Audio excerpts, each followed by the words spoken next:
Hello, hello, hello, hello. Welcome. Well, oh, I'm so sorry. Why can't I ever fix that? We are Oh, pro streamers. It's okay. It is tonight. We've got a guy, a girl, a guy, and a movie. We're featuring the movie Constantine, and we are featuring our friend, delayed by 1 week, but he did accept my apology, and I appreciate that. The crafting gamer, sir. How are you tonight? Doing pretty good. Fantastic. Janet, how are you? I'm good. I'm Awesome. really good. Just trying to make sure my wings don't stab me on my back of my chair. If need be, what we will do, we'll get the remains, the embers from the popcorn fire, and we'll start them on your wings, and that way you'll just have little nubs like at the very end of this movie. Yeah, that was really cool. The whole That was scene was very really cool. awesome. Very cool. Crafting Gamer, you were supposed to be here last week. We'd done a stream right before this last week, and I didn't even. Bad and I were like, okay, blah blah blah. We started talking about Tremors, and you were there in chat. We're all chatting it up, and just 3 hours, 3.5 hours goes by. It feels like it might be four. I don't know. It was a long stream, and afterwards, I'm like, oh, I fucked up. And let me pin him an apology real quick. I'm really sorry about this. I fouled up. I should have had you on the stream with us because that's what you want to talk about was Tremors. Before we start our talk on Constantine tonight, I'm going to give you the floor for about five, if you don't mind, like 5 minutes. Would that be okay? If you want to add something about last stream from Tremors. Yeah, go ahead and fill us in on what your take was going to be, at least. Shoot. Then we'll I get didn't into think I was gonna do Constantine, and this is going to be a long stream, so don't worry. Yeah. We'll start with why I wanted to do Tremors. I wanted to do Tremors because it is a movie I grew up on, and it's a movie I think more people should see. Like Janet said throughout the whole movie, look at all those practical effects. Isn't that awesome?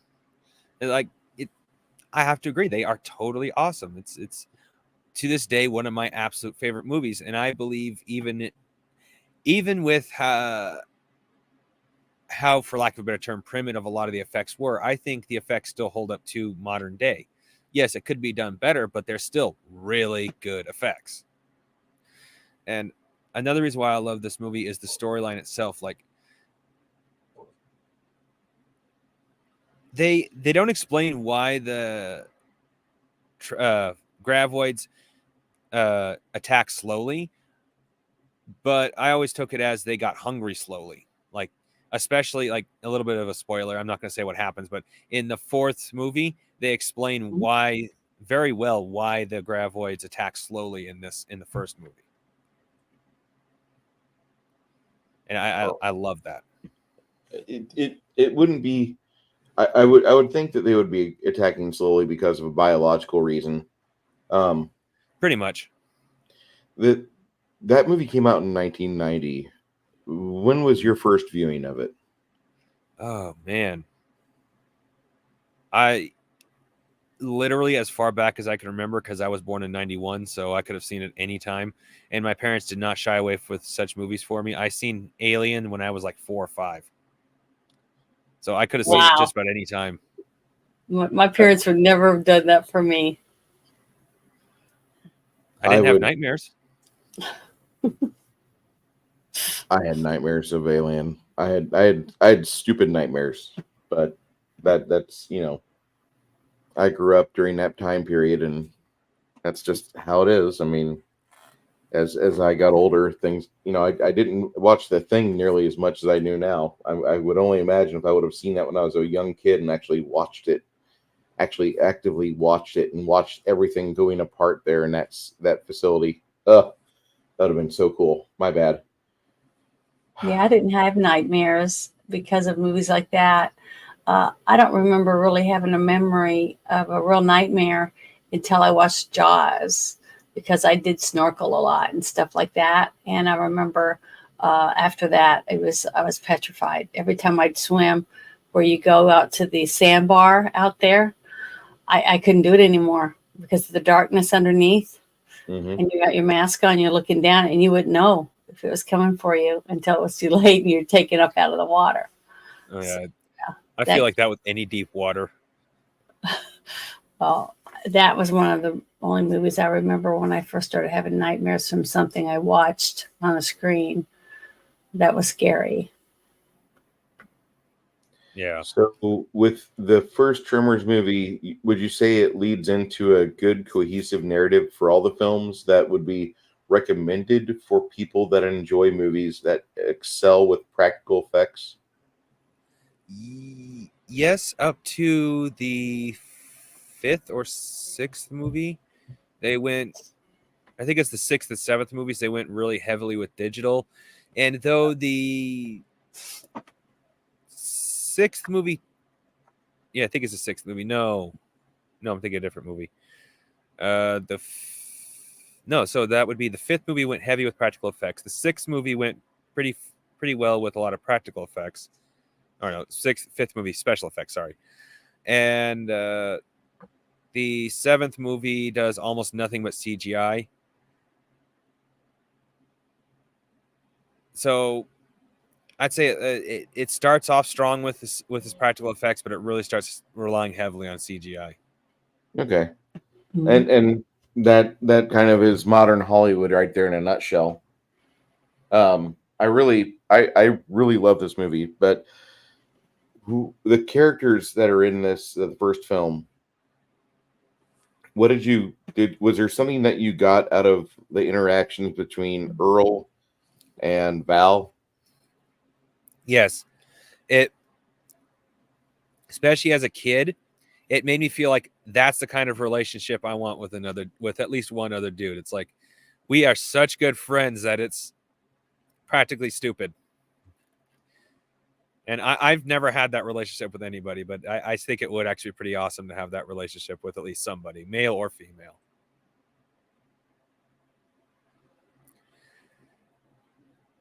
And it really felt like Janet said, it didn't feel like it was faked. It felt like it felt like Yeah, it it was was real. more realistic the way that they were able to make it come. Still talking about, we're still talking about Tremors, right? Yes.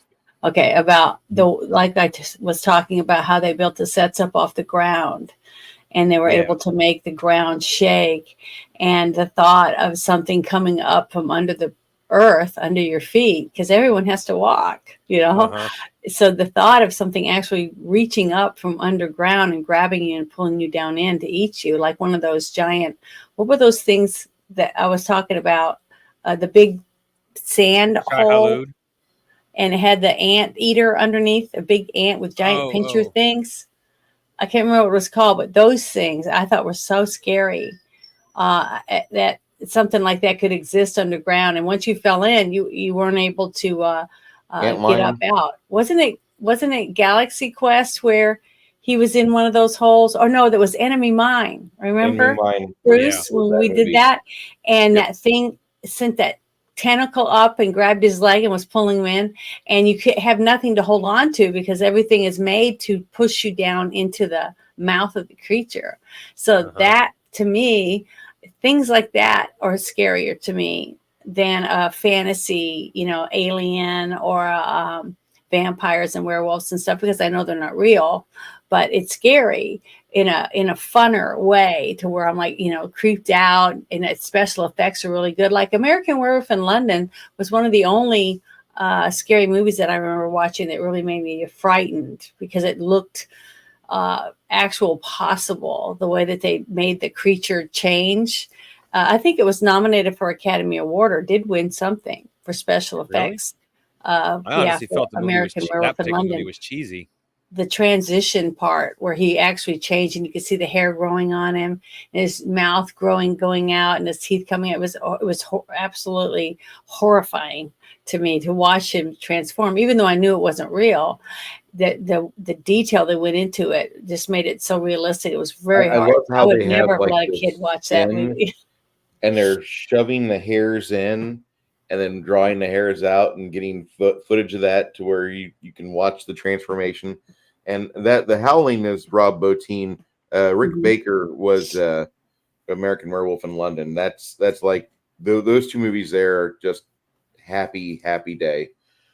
I'm sorry, Nerdy Yeah, Ogre. Nerdy The reason why Ogre. we're talking about Constantine Okay, is last week I seven. was supposed to have this man here with us to talk about Tremors, Hmm. but I'm giving him his redemption, and I apologize about not having him on here. I can't apologize enough. I can't thank him enough for doing what he did with us, and for him to allow himself to come on here and talk about a movie which he didn't pick, which is Constantine, but I want him to talk at least a little bit about Tremors. So Yeah. the And practical effects you really like. I'm a oh yeah. big I'm big on Reba McEntire's character in this movie. Like if I'm ever feeling not so manly, I just watch this film and let her be a prepper, and about a half hour later I'm good to go. She's the perfect 1990s woman. That's all I'm gonna say. Uh, Hmm. I don't know. My dad fell in love with Reba McEntire in this film. So anyway, with that, with the ending of the movie, the way it was set up, and the way this giant tube worm just kind of splatters everywhere, and you see like ravioli or Chef Boyardee sauce just goes splatter everywhere. What was when you watched it for the first time? What was your thoughts? Do you remember? As a kid, my very first thought was, that looks like a penis. It And does. you don't It make that does. you don't make that connection when you see it on the dirt, but when it comes out the cliff, it's like, yeah, It it's like, still has its sweater on. Yeah, I get uh-huh. it. That, Yeah. that Well, that right there is just it's the a mind of a scary child. penis, but that gross looking thing that opens up as a mouth with those little, it's got some kind of disease. Well, I So, know plenty of women who would love that as a male, as being how males are set up. not me. I don't want one that can eat me from the inside out. That's gross. I shouldn't have said that. I'm sorry. It's all right. Our Japanese viewership is going to go up because of this. Oh no, that's terrible. But yeah, but you're thinking about that was really scary to me. The way that they were able to make the thing open like that, but like a beak almost, like the inside of a octopus, you know, Yeah. or a squid's mouth. It was really creepy and disgusting. I just like the detail they did on it because it looked like it could have been A from a creature. documentary, some of the parts of it when it came out. Like the part that really creeped me out from that was when she broke the water line and the water was puddling on the ground, and it came and you got to see the veiny lines and stuff on those tongue things that came out, and with those horns on the sides of their head like a pit viper type thing. It was just, that was the creepiest to me scene, to see it clean, not dirty from all the dirt being on it. Yeah. It was disgusting. It was creepy at that part to me. This movie here in 1990 is probably one of my favorite movies of that year. Probably definitely in my top 3 for 1990. I don't even remember 1990 being a strong year for movies.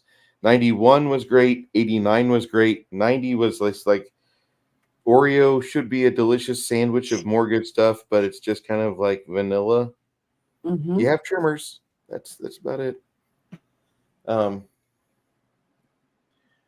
I now that we've done that, we will probably in the future want to talk about Tremors 2 and maybe 3 later on. I think those would be really good selections.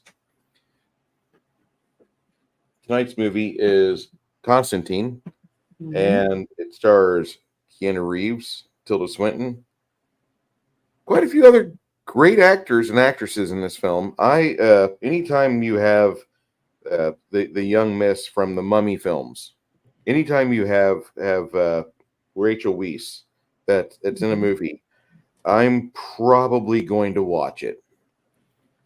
She stole your heart in the first Mummy movie by being a demure little librarian that turned badass in the Mummy Part 2. And the Hmm. Mummy Part 3, she had no character arc that she saw for a reason for her to show up, so they put in Maria Bello instead. and that was kind of a that was kind of a slap in the face to us fans that liked that that movie family. I love Maria Bello. She was great in Coyote Ugly. She did great in Payday. She was good in that what's that one, the Pennsylvania Amish mafia film. There's one where she plays just a wife, and she doesn't even understand what she's married to. Her husband's like got some seriously terrible deep secrets. I don't know which one you're talking about. Sorry. We'll watch it later. It's a Cronenberg movie, and God, is it dark. You have Digimon Hansu as he's Papa Midnight. Shia LaBeouf as fairly, actually not a bad character in this movie. Like, this is the first movie I've seen LaBeouf in where I'm not wanting to punch him through the theater screen.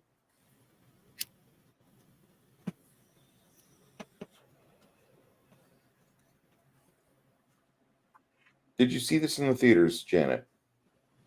Yeah, I think I did. I think I saw this at the movie theaters, and I'm really glad I did, because some of these scenes, to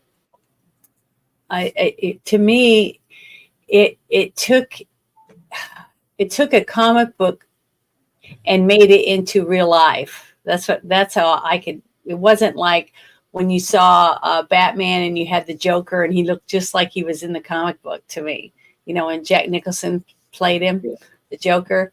It was comical and very comic bookish, but Constantine wasn't. It was like, I think it was the director was named Francis Lawrence. He was making music videos before he made this, and you can tell the really cool effects in the background when he goes to hell, you know, with the constant blowing of heat and flames and soot, and the creatures that are crawling around, and which are people, I guess, demons and people, just tortured souls. But it's very I don't know how to explain it, but you could definitely tell it was very music video looking to me, from what I remember watching when MTV first started. You know, all the extra, it seemed like they just spent huge amounts of money making videos and making them so unique, you know, like the one where the guys or the woman's looking at a drawing on paper and it's moving a little bit and it starts to move, and the next he reaches out and grabs her and pulls her into the comic book. Yeah, take on me, that's it. But uniqueness like that, okay, is what I took from this. Okay, to me, it didn't hurt the movie because it wasn't exactly like the comic book. It was like they took what was the story was about and made it real. You know, they took it and made it into a real life situation. At least that's how it came across to me. And the special effects were I just loved it. I just couldn't believe how realistic it was. Like when he puts his feet in the water, okay, to have some way of cooling off and keeping from getting overheated, and had the cat. He was using the cat to go to another plane, you know, to another dimension or whatever you want to call it. I just thought all of that was just genius. And I just thought the vision of the director was spot on for me to be drawn in immediately to his character, because it doesn't build up to anything. You don't have the whole story beforehand or anything. You just, all of a sudden he's on scene and you see what he does. And then throughout his arc in the movie, you learn about him, who he is, his background and things like that. But you care about him and you want to find out more simply because of the way of the special effects and stuff. I think that it just draws you in. I think everybody's drawn into it because of that. I like the set design, and I think the director of photography needs. I really hope they made some serious awards with the photography in this movie. That's like above and beyond. My favorite part of this film is how this movie was photographed and how they did the transitions from the real world to hell and back again. Crafting Gamer, did you see this movie in theaters? No, I've only seen one movie in theaters, and that was the Simpsons movie. And I do not regret that because of one scene. If you were in the theater, the mad scientist flies by with a banner at the very beginning of the movie and says, "Simpsons movie on the big screen." Like I'm so glad I've seen the movie just for that one scene. Oh, I'm But no, glad you that's the got to only see one I've that. seen. What movie was that? The Simpsons. The Simpson movie, and he said, "Oh, you can see my doodle." And it is covered up by things the whole time he's going down on the thing on the skateboard naked. You're talking about that movie, right? Oh, he's froze up, I think. I don't know. Oh, me? Are you Captain froze Gamer, up? Yeah, I Yeah, I thought was you were talking talking to Bruce. you. I was talking to Hey, you, Bruce, gamer. you Wasn't realize you're that the painting mine, movie? right? I realize that, but there's a few chips on here I'm going to fix first. Oh, okay. Chips? Oh. Man, I thought I was more careful than that.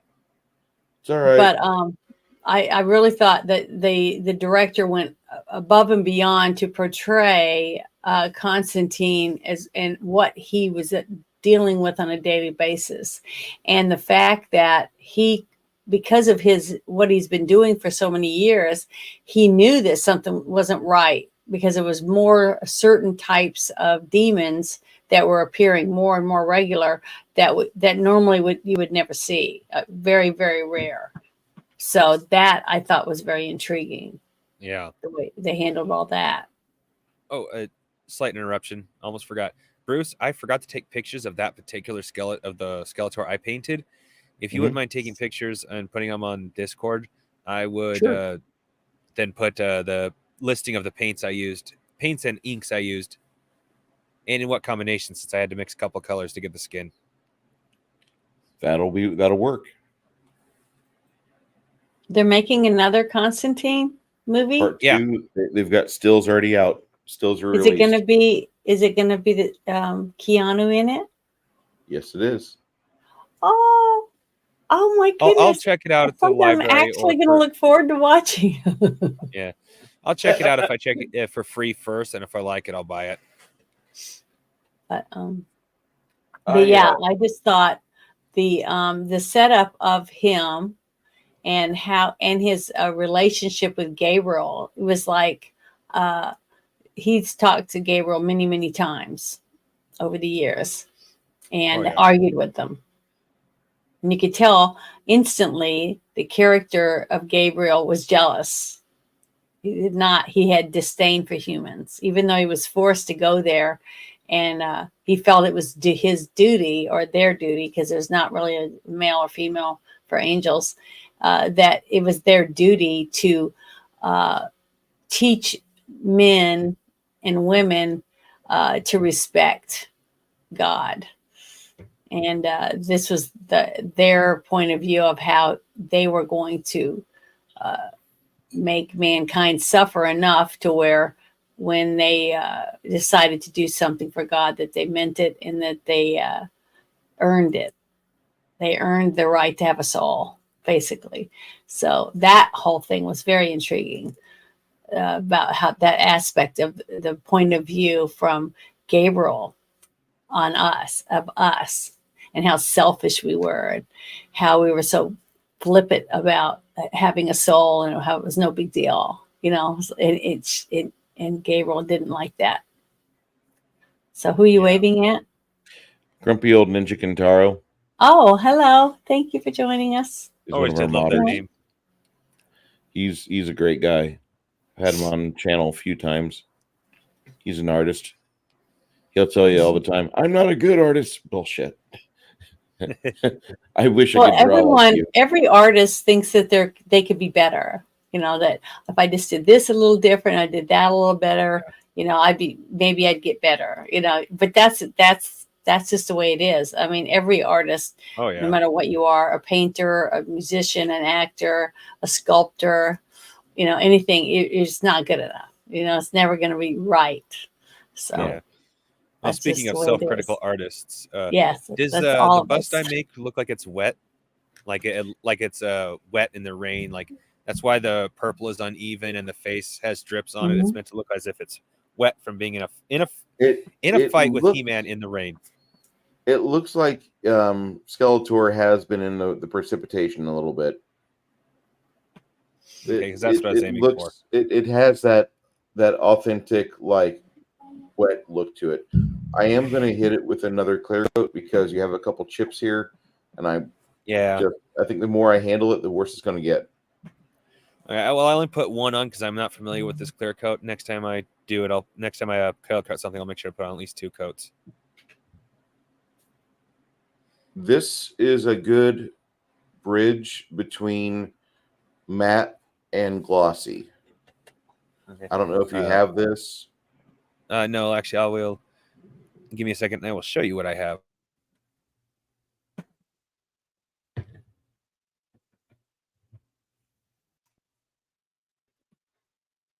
Yeah, Wolfden Media is a great artist. He's a good guy. Mm-hmm. I've been on his channel about 3 months ago. Had a good crew of people there. But I just want to tell everyone in the chat that we were talking about, Bruce and I were talking about some other things. And he was going on about how he didn't like Shia LaBeouf and how he ruined Transformers and some other things. So I asked Jones.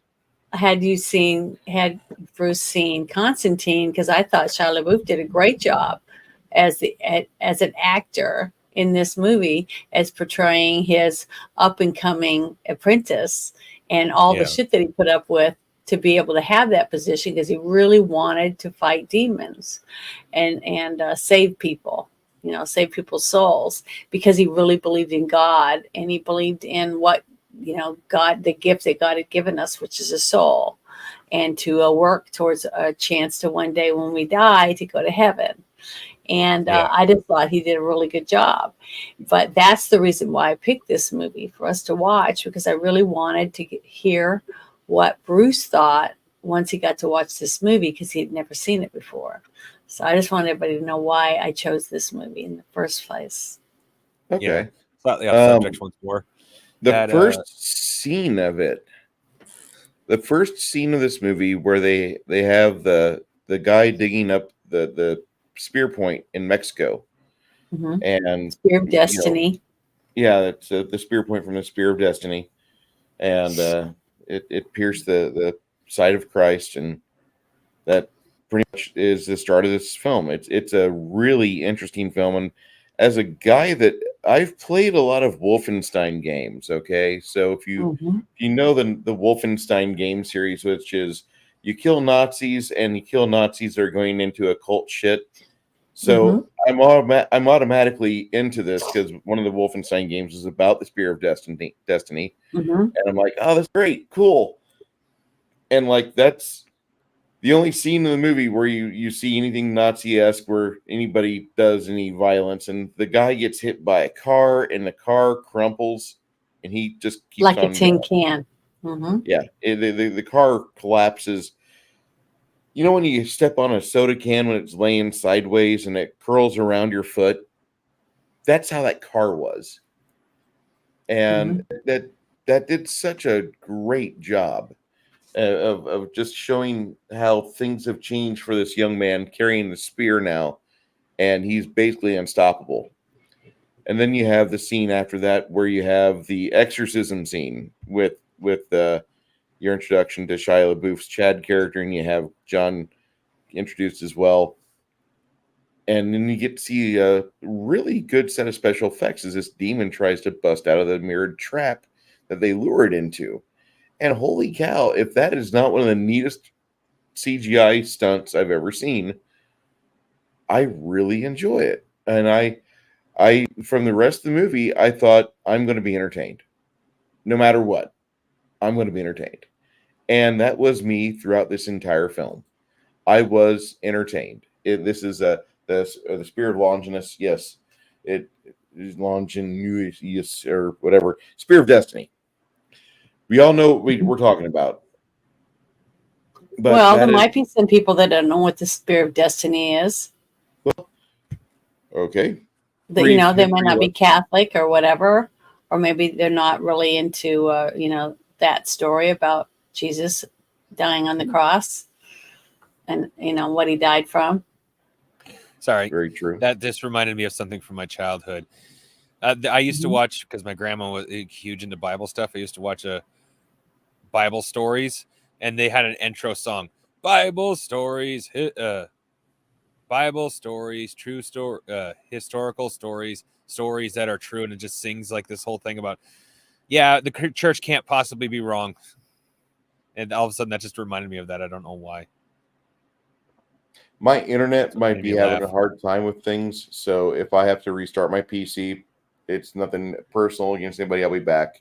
But I'm doing a test by clicking all the things in chat, and it's stuck on Nerdy Ogre, but it's showing me Wolf 10 Media on the stream. So anyway, I really thought this movie had like the great blend of horror and had a good mix of actual drama. You do get to see Keanu act a little bit in this movie. You see him be able to interact with Chaz Kramer a bit and how they interact. He wants to protect him, and Kramer just seems to be wanting to throw himself into danger over and over and over again. That's what he wants. Hey, RPG Grandma. I think this movie is a really good way to entertain yourself. This is not a movie that you say to yourself like this is gonna solve world hunger, or this is gonna fix poverty. This is a movie based on a great comic book series, and that's really, if you don't know anything else, that's just all you need to know. Well, the characters that they added, like his friend that brings him all the great stuff that he needs to fight demons, like the dragon's breath, and the beetle, that's the screeching beetle, that a lot of certain demons don't like the sound of. Just different things that he's able to get a hold of, and the cough syrup he gave him, and then little things that Constantine would collect, like the little thing that you turn and it goes or whatever sound effects. That was I love that scene, because after you see him do that and he kind of gives that little grin, because of his excitement, his childlike quality, you can't help but like this character. So you don't really know that much about him, but later on, when he perishes, you sympathy for him, and you don't want him to die, because he added something special to his character, and his sweetness and his kindness, and wanting to fight evil and help him. And the whole time he's doing it, he works at a bowling alley, in the back, where all the little doohickeys work and move around mechanisms to pick up and the pins and straighten them back out, and to put the balls back up to where the people could use them. So I thought that whole concept was really good. So what? Yeah, it's like I was saying last night. The priest and pretty much everybody else who dies, even Shia LaBeouf's character, you feel a small connection to him, but once you get to I can't remember his name, but the guy you're talking about, his death affects you the heaviest throughout the entire movie. Even though Shia LaBeouf dies last, his death doesn't affect you like the other guys does. Yeah. The priest, you didn't really get to find out as much about him either, and but you knew he was gifted. He had a gift, and you could see that's probably why he became a priest, because as you saw him sitting at the table, first he had that amulet on for protection from demons and stuff, and Constantine was able to talk him to taking it off. He's trying to help him become more, be more courageous and believe in himself, his strength, his inner strength, to protect him in his faith, to protect him from the demons. Right. And so he takes it off of him and puts it in his pocket on his jacket. Well, he was weak. He was weak in his mind to believe that he didn't have what he needed to protect himself.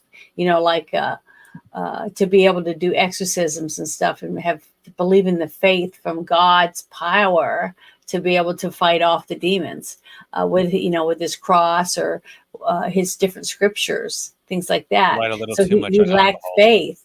So when after he left that one thing, after he was doing the reading, and he had the stack of newspapers on there and using his gift that God gave him, and his eyes rolled back and his eyes were white, and then he's touching the newspapers, and that's how he finds out about the police officer's sister that had jumped off the building and committed suicide.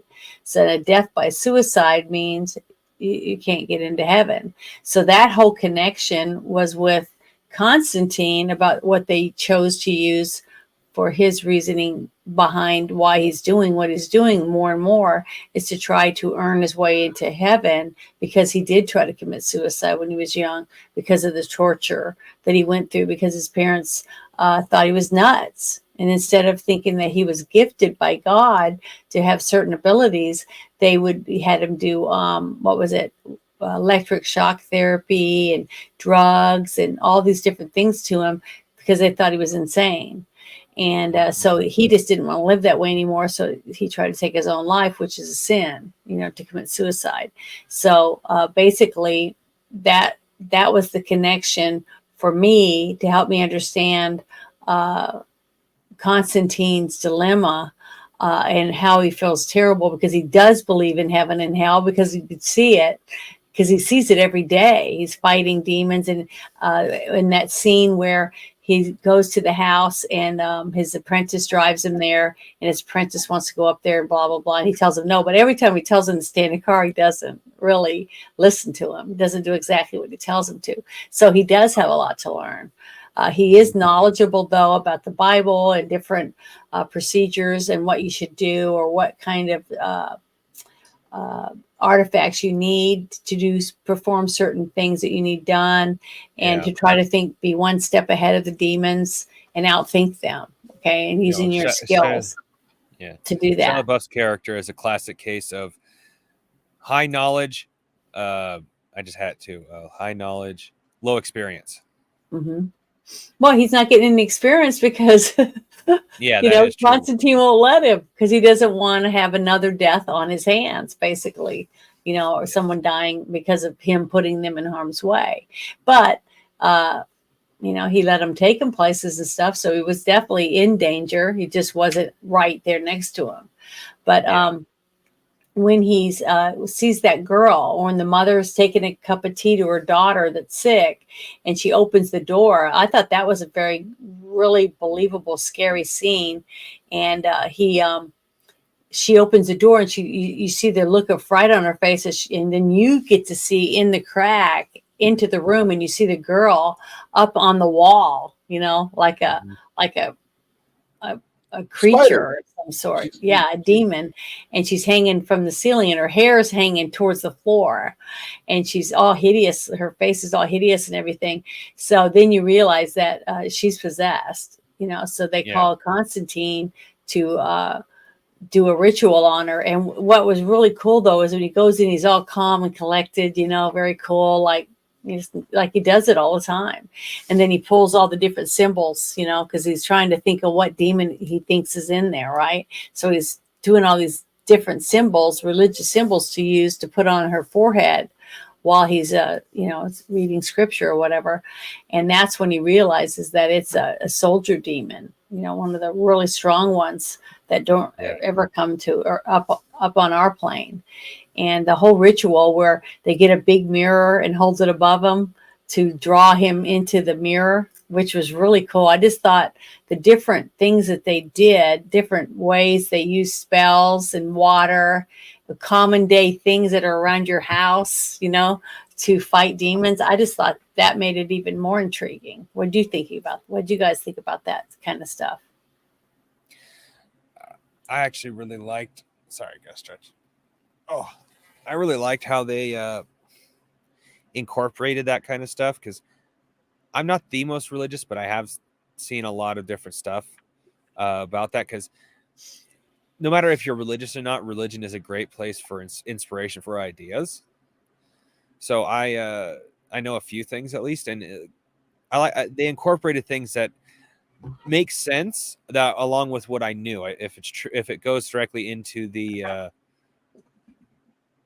how the Bible's written, I don't know, but it works with what I do know, and so I really liked it.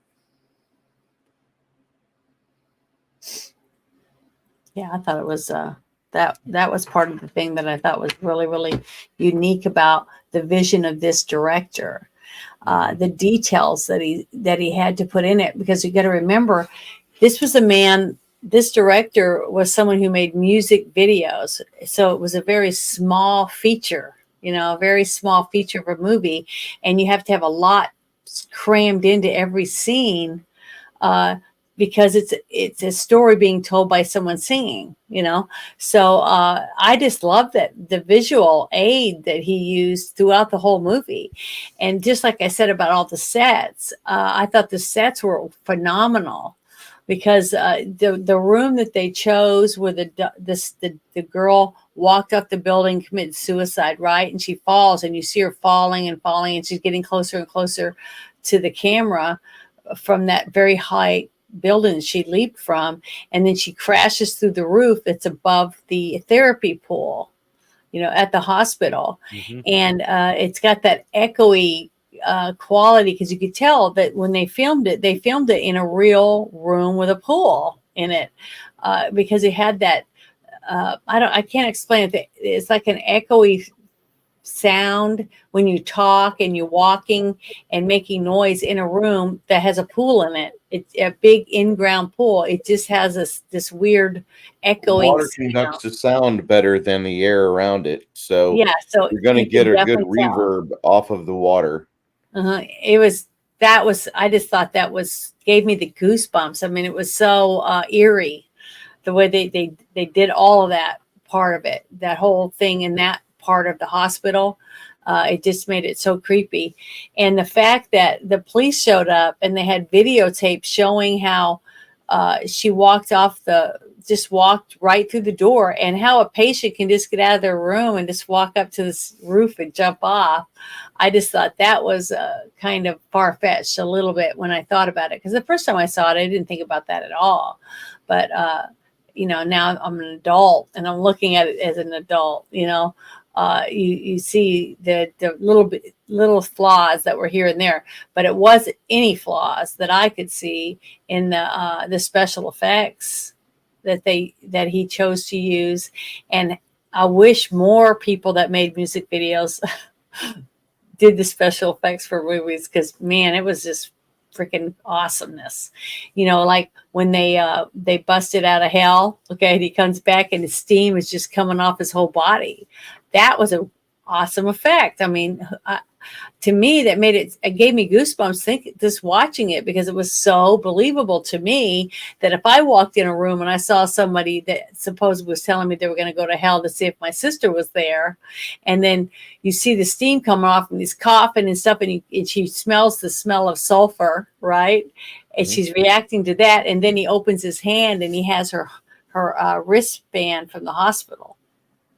And that. Which, if you remember a little detail, they show it when she's looking at the corpse of her sister. She doesn't have one on. Yeah, but she has that mark on her wrist. That pentagram mark that they kind of. I don't know. I don't know if it just wasn't prominent enough that they noticed it. I guess I would have noticed it after the autopsy. But all this stuff is happening pretty quickly. Once that part happens on the thing, because and that's when you start realizing that all the stuff where the guy had found the spear, that all of that was set up by Gabriel, because Gabriel wants to start the end of the world.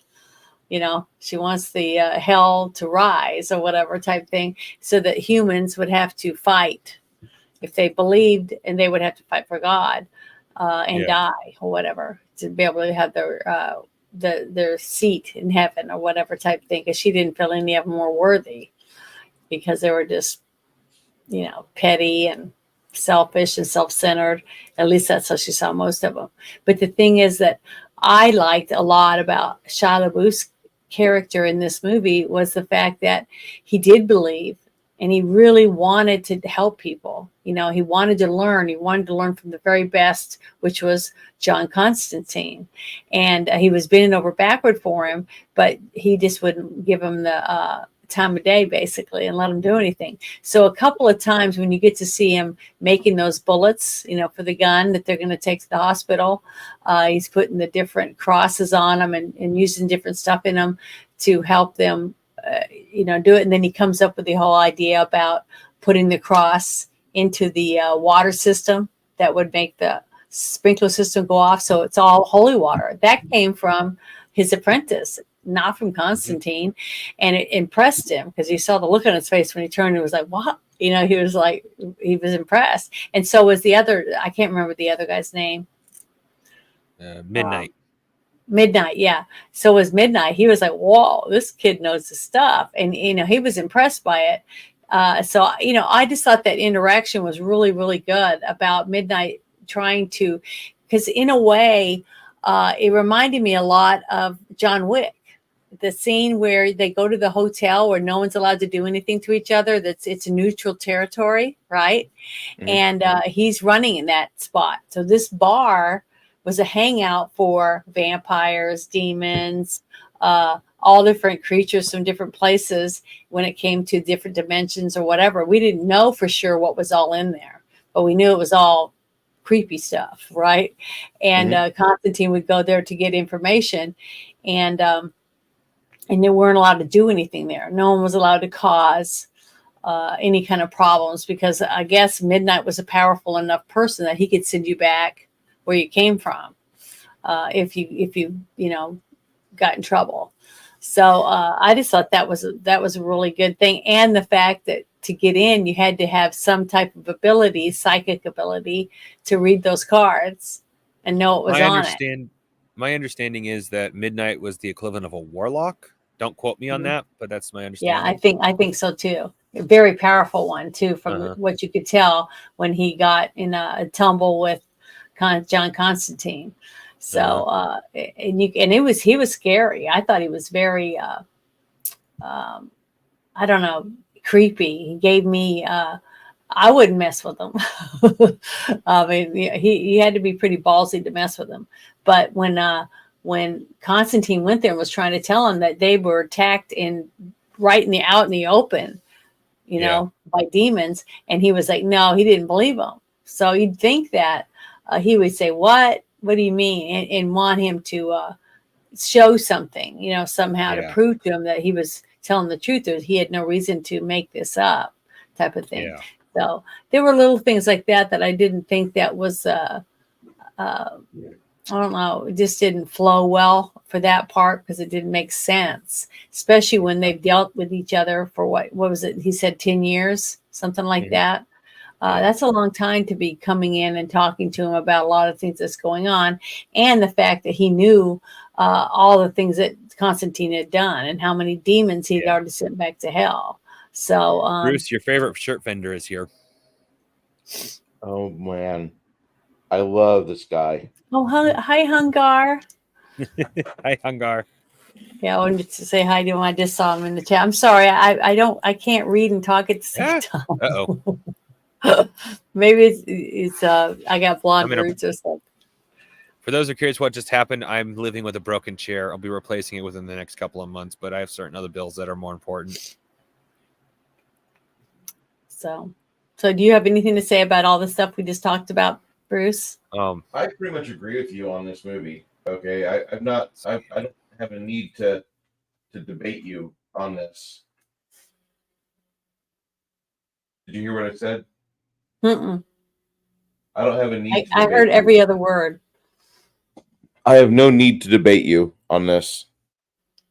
Oh, I don't want you to debate me. I just wanted to hear your personal opinion on it. I like everything I've heard so far, and I pretty much agree with all the sentiments towards this movie so far. My biggest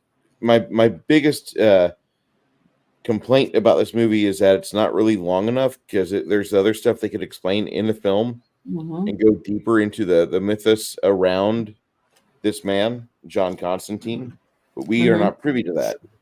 Hopefully, with part 2, they do fix that. Yeah, I'm excited about it now that when you said that, because it's been so long. Because this came out in 2005. Yes. So and I hope they can get the same director. God, wouldn't that be great?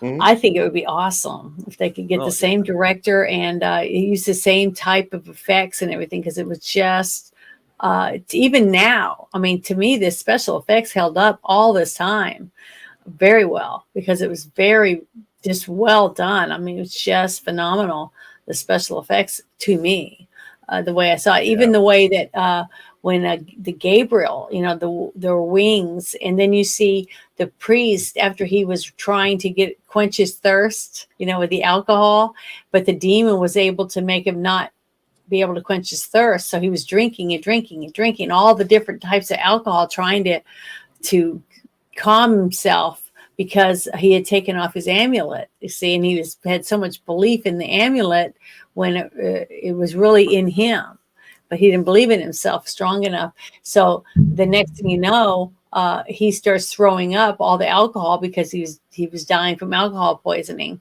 because he had drank so much. He was busting all those bottles and trying to drink, but he was drinking. He just couldn't feel the sensation of him quenching his thirst with the alcohol, because the demon wouldn't let him. So that whole way he died was just really gruesome. And then you turn and you see the guy that's bending down, holding his hand, talking to him. He just looks like a normal guy. But then when they're there and they look at him, they see that he's an angel. He's a part angel or whatever on Earth. So I just thought that was really good. It kind of comforted me in a way to think about it, because I've seen lots of interesting videos of showing of like a shadowy figures above people that have been dying, that were dying in car accidents and stuff. And I always wanted to believe that they were comforted somehow by an angel or somebody there to be with them, so they weren't by themselves. And I just thought that was I liked that vision that the director was trying to show, that we aren't alone, that maybe there are guardian angels or archangels or things like that to be here to help balance out the fact that Satan has reign over the earth until tribulation or whatever. So I'm not a Catholic, though. I don't believe in bowing down to a cross on the wall or any of those type of things. I think that's worshiping an image of God or whatever, and I just don't believe in that myself personally. But my sister, she converted to become a Catholic so she could get married to the man she chose. I will be right back. My camera just okay. arrived, and I'm excited to use it. I will have to leave the studio, because if I try to plug it in while I'm in the studio, it won't work. I've learned that the hard way.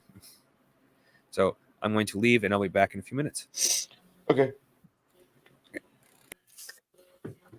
But to me, I just thought all of that, the vision of the director was just, I just loved it. You just don't see that very often. It's very, very rare that you can see the actual vision that the director wants you to see.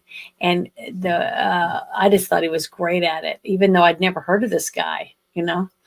Had you ever heard of him? Never a day before I started doing the research for this. Yeah, Francis Lawrence. And when I was researching, that's how I found it. I said, now I understand why. Because if you go watch like Rammstein, some of their videos, it's a beautiful theatrical movie, basically miniature tiny movie, all based around whatever they're singing about.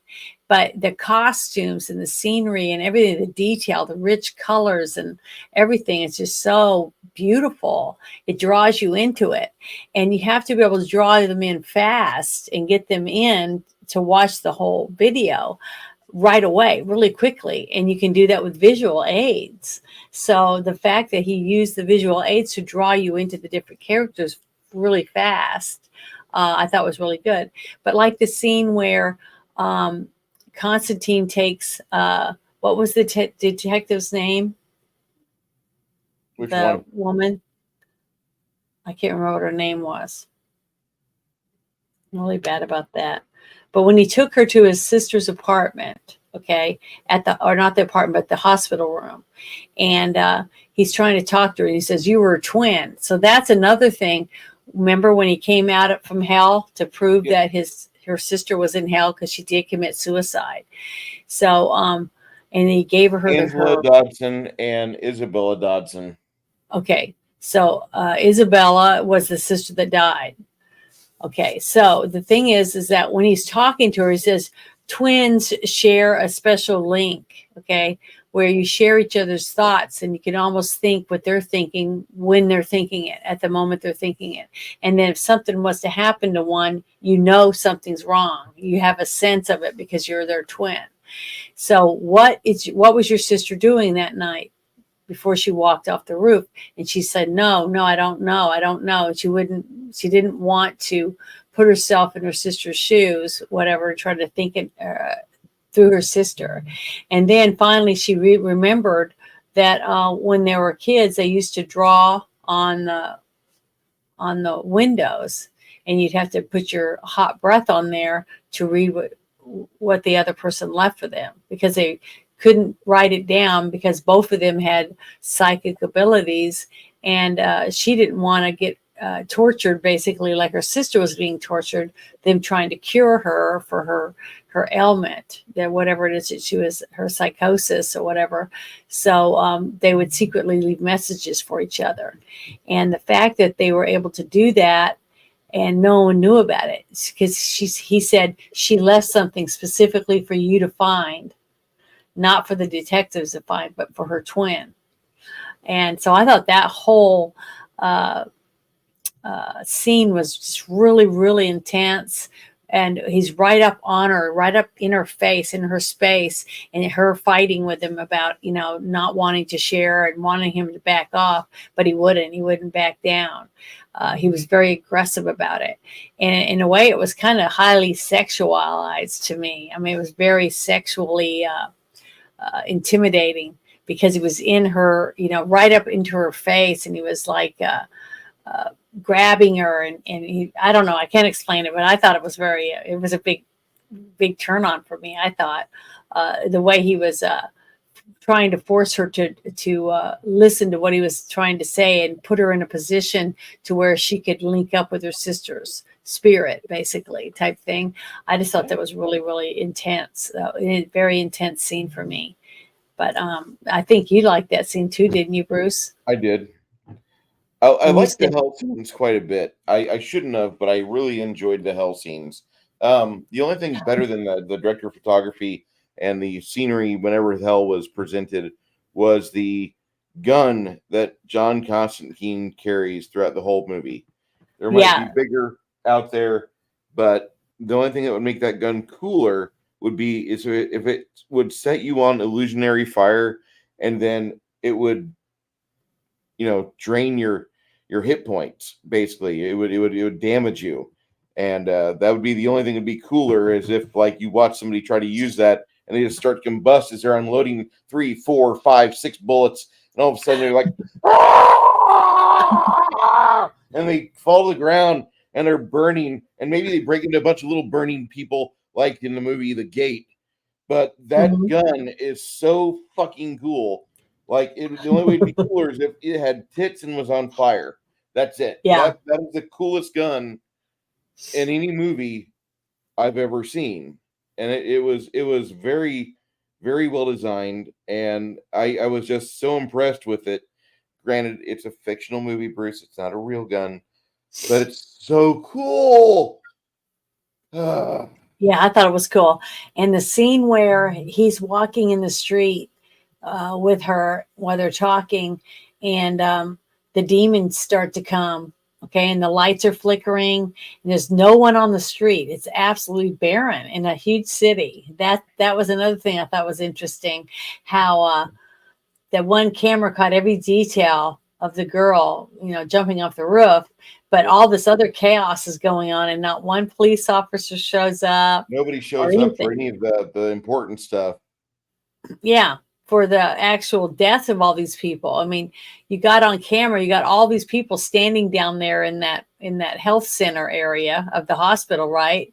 And then all of a sudden, all the sprinklers come on, and they're all screaming and in agony because they're all getting holy water on them because they're all demons, basically. So maybe they nobody can see them.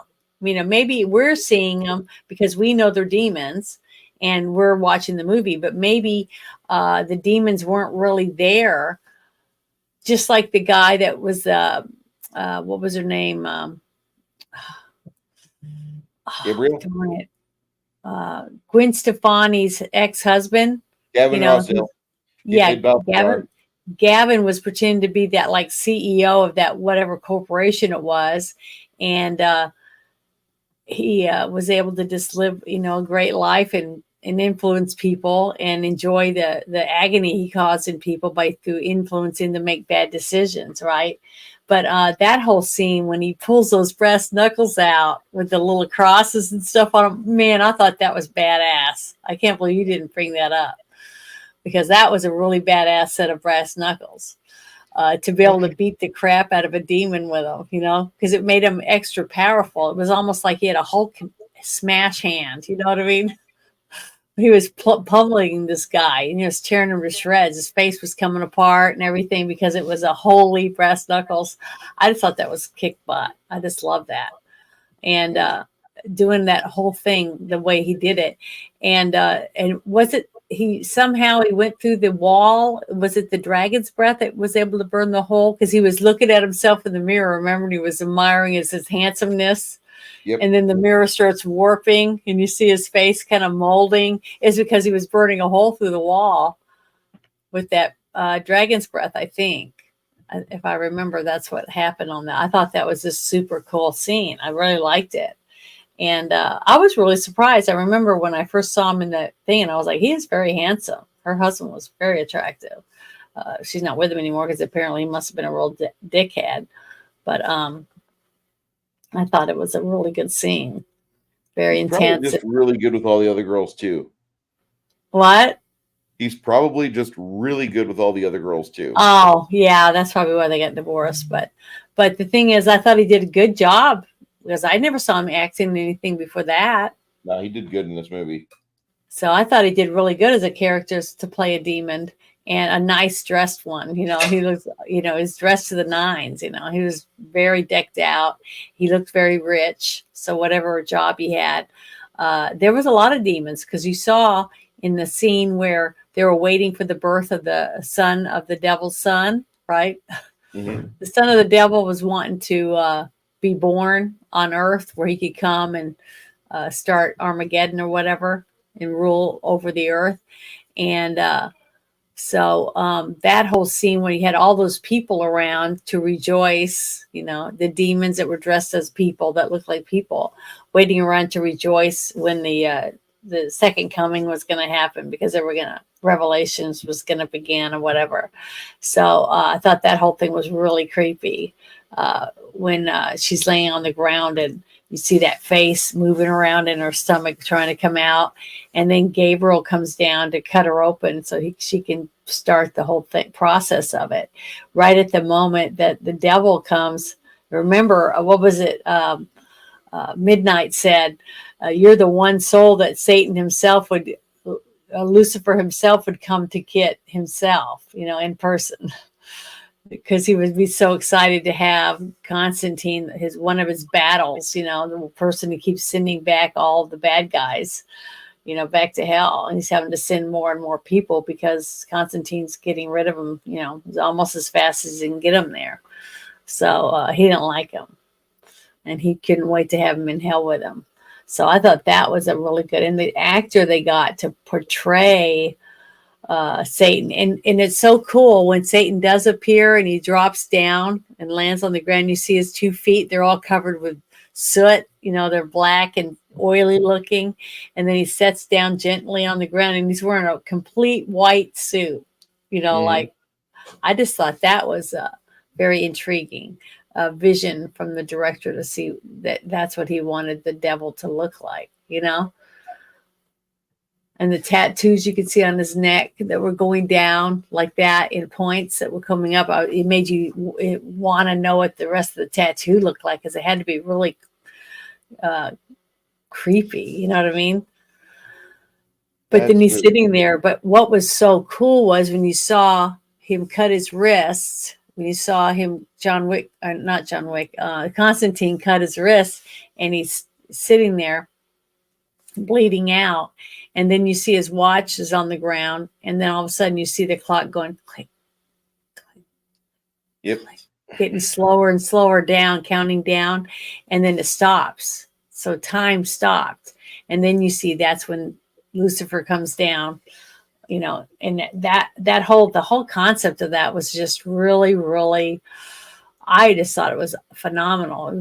I just loved it. I mean, I could watch this movie every month and I still would enjoy it because there's just so much detail in it. And the story was just so well told that you didn't have to have anybody explain anything to you, because you understood everything that was going on, because you couldn't help but watch because it was so good. You know what I mean? The entertainment value was just through the roof, I thought, to draw you in to watch it. I'm doing all the talking, so I'm gonna. That's fine. You're okay. completely good. I hate to do that. Movie, but you like the movie a little more than I did, and I'm okay with that, because this movie is a good movie for me. But this isn't like an instant classic for me. It's this was right up my genre. I mean, this is you know, just, it's got everything I like. It's got horror, it's got intrigue, it's got a slight bit of chance, maybe romance between the two characters, and because she's psychic and she has abilities herself, and so does he. So they're similar, you know, they're from the same cloth. They're cut from the same, you know, cookie cutter or whatever you want to call it. So they could possibly have had a relationship afterward, because they had good chemistry between the two of them. And then you get to see Shia LaBeouf's character step one up when he gets to go inside and try to save her from the devil's son coming through her body, you know, because he basically impregnated her with himself, you know, through another demon type thing. It was really gruesome, the whole thing, when you think about it. But when he drops her into the water, that was his way of being able to get her into hell. You know, that whole near death thing where you almost drowned, you right there on the cusp of death is when you're able to transform into the other plane. So that whole concept was really good. And then when she jumps out of the water and she's a demon, you could tell that she's got a demon in her because she's possessed, because her you could see her skin is translucent now, and you could see all the blood vessels in her neck and in her face and everything. And her eyes are like just all bloodshot and glowing almost. So all that was just really good. And that's when he knew that she was possessed and that they had to do something. And so they tried to hold her down. Shia LaBeouf's helping to do a you know, like an exorcism. But the thing is, it wasn't just a normal possession, because now he actually had the son of Lucifer inside of her trying to come out, because it had to be born from a woman or whatever, to a psychic human woman to be able to start the whole, you know, the holy war type stuff or whatever. So I thought that was really good. But when he's about to die, and Constantine tells Lucifer that your son is trying to you know, come through the gateway or whatever to reign or here on earth. And he's like, no, he wouldn't do that. You know, he's where he belongs or whatever type of thing. And he goes, and plus Gabriel's in there too, because Gabriel's trying to help him. So Lucifer is intrigued by what he says, but he's more excited about being able to take Constantine's soul with him back to hell, that he doesn't want to leave. And then that's when Constantine says, well, what's another 25, 30 seconds? All you have to do is go look. And time is stopped. So because you remember, you see Gabriel's not the spear of destiny is about to stab. Okay, stab the woman's stomach and open her up so that the son of the devil can come out and be human, more human because of it. And they're stopped in they're just everything stopped except for Lucifer and Constantine are the only ones that are not or they're able to talk and communicate and move and everything. So when Lucifer turns around and is walking toward the double doors into the other room where the pool is at, the therapy pool, and then you just see doors explode, right? And there's shards of glass everywhere, but they're not really moving because they're stopped in time. The doors shatter, but they're just kind of hanging there in the air, midair. And then you see, Lucifer walk through them, and as he's walking through them, they just kind of go bing, ding, ding, and they're touching him, but then they're moving a little bit. But he's, it's just the special effects I just thought were just super cool for that whole scene. And that's when he sees Gabriel with a knife up above like that stopped. And this is an archangel. So that shows that Lucifer, remember, he was the number one angel. He was in charge of all the other angels when he was in heaven before he was cast out. So the fact that he could stop Gabriel from, in midair from Janet, stabbing I'll be right back. that woman, I thought was really good. What? I got to keep talking. I got to reboot. I couldn't hear you. I'm sorry. Is anybody else able to hear him? I was able to hear him, but that's because I just re-entered and my audio is freaking out, so I couldn't hear you. That's why I had to re-enter. And he said he'll be right back. He has to reboot. So, okay. Everybody's having StreamYard's problems tonight. Well, normally it's me, but this time it seemed to be okay. I mean, can you hear me now? Yeah. Okay. And I'm pretty confident it was on my end because it's the first time it's happened to me. Lucifer grabs the woman that's on the floor and he slowly pulls her out of the way right as he lets time start again, and Gabriel stabs the floor and it goes into the tile. That's how strong that was. And that I thought that was just a really, really cool scene. And basically when you looked up at Lucifer, he's holding his son and his son's squirming around, because he's like a demon basically. And then he casts him back down to hell. He throws him back down there. So to see the extreme power that Lucifer had just on earth, and he was able to stop time, all the things he was able to do, how powerful he was, way more powerful than Gabriel was. As an archangel. So I just thought that it gave me goosebumps, and just thinking about it right now, that whole scene, it gives me chills because, I do believe in the devil. So, I do believe in the supernatural and things like that to some degrees when it comes to reality in my life, even though I don't believe in vampires and werewolves and things like that. I do believe in spirits, and I do believe in heaven and hell, so all of that was very, in the emphasis on smoking, and that if you smoke over, like what Gabriel said to him, well, you've been smoking for 20 years, 3 packs a day, you knew you were going to end up getting cancer. She was like being a butt to him, but also still telling the truth to him. Yeah. So the emphasis they kept putting on him smoking, chain smoking. And then what was the other thing was alcohol addiction, so they had 2 major addictions right up front and showing how bad they were, and that you can die from drinking too much alcohol and you can die from smoking.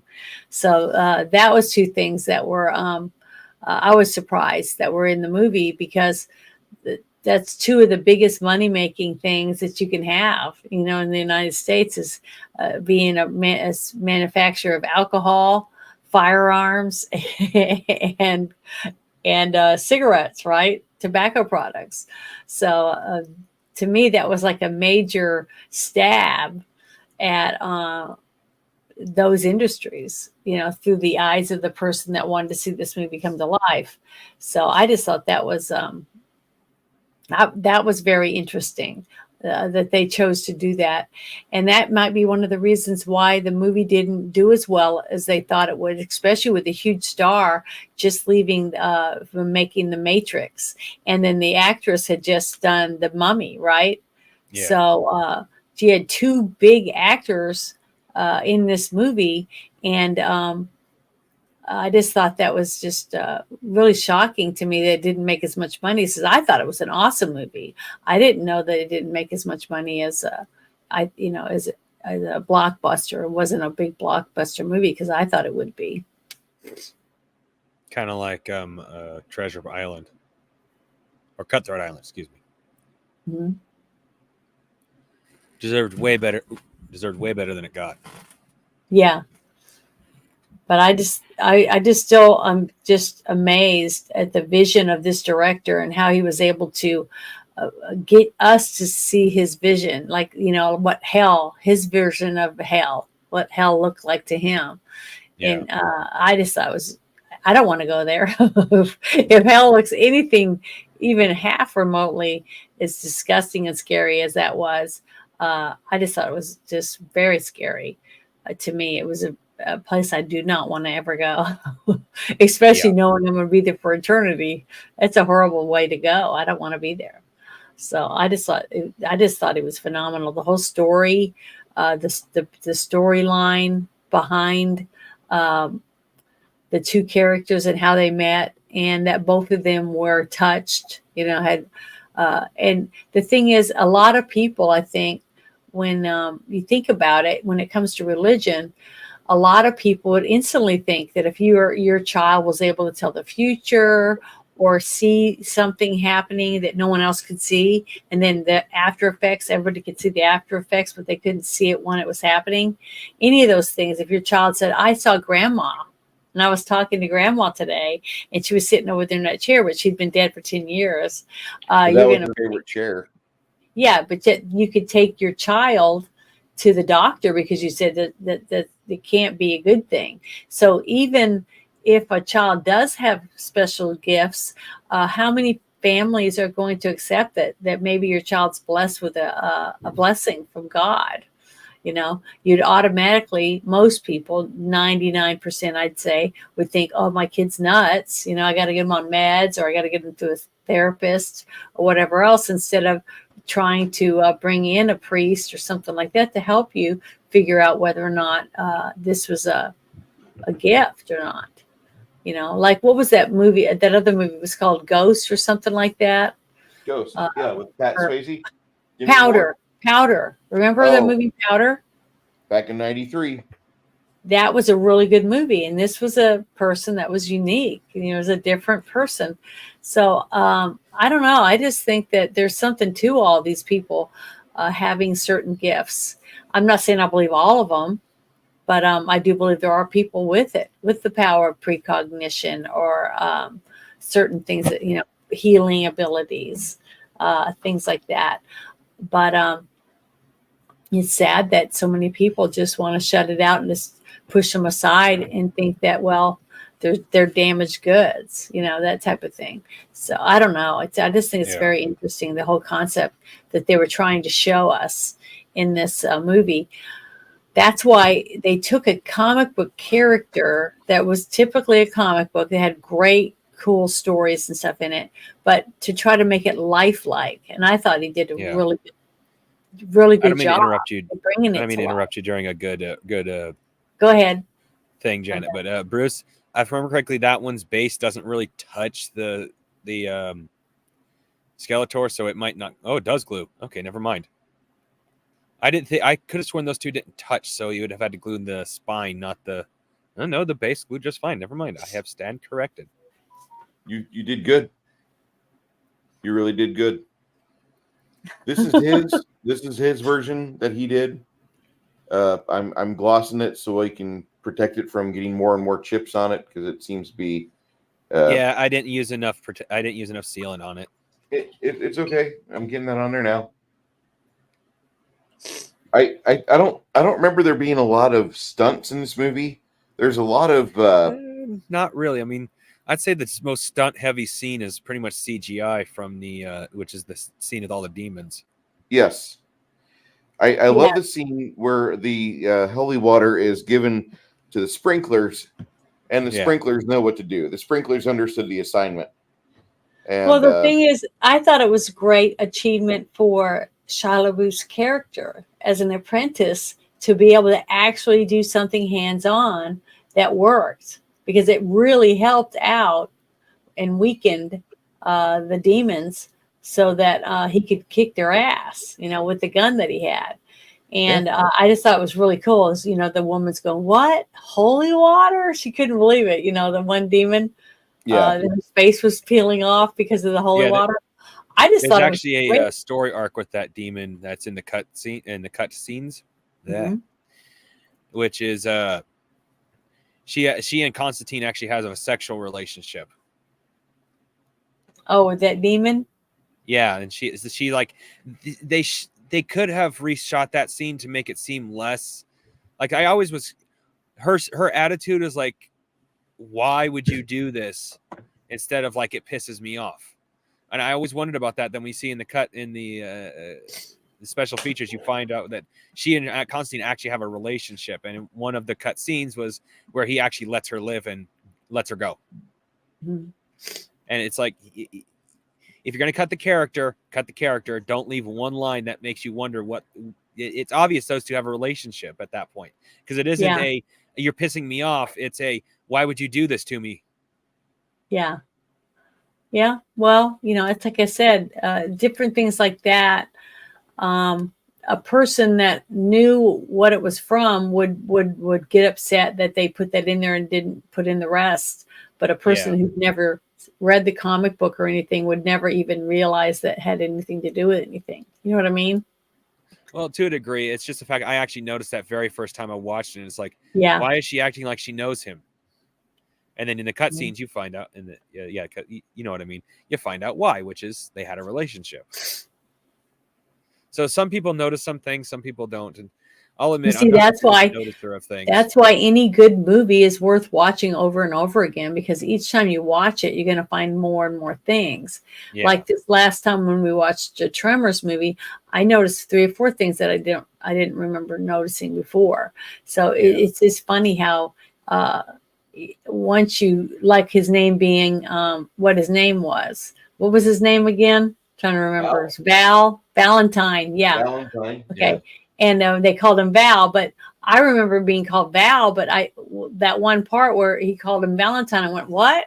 I was taken aback by his name's Valentine, that all this time, all this years, I didn't even realize it. But that's what I mean. You pick up on one thing and someone else wouldn't even notice it. And then next time they notice something and you don't notice it. You see, it's just funny because we all absorb the information as we need it, I guess, or what we're tuned into at the time we're watching it. So I don't know. I just thought it was really cool.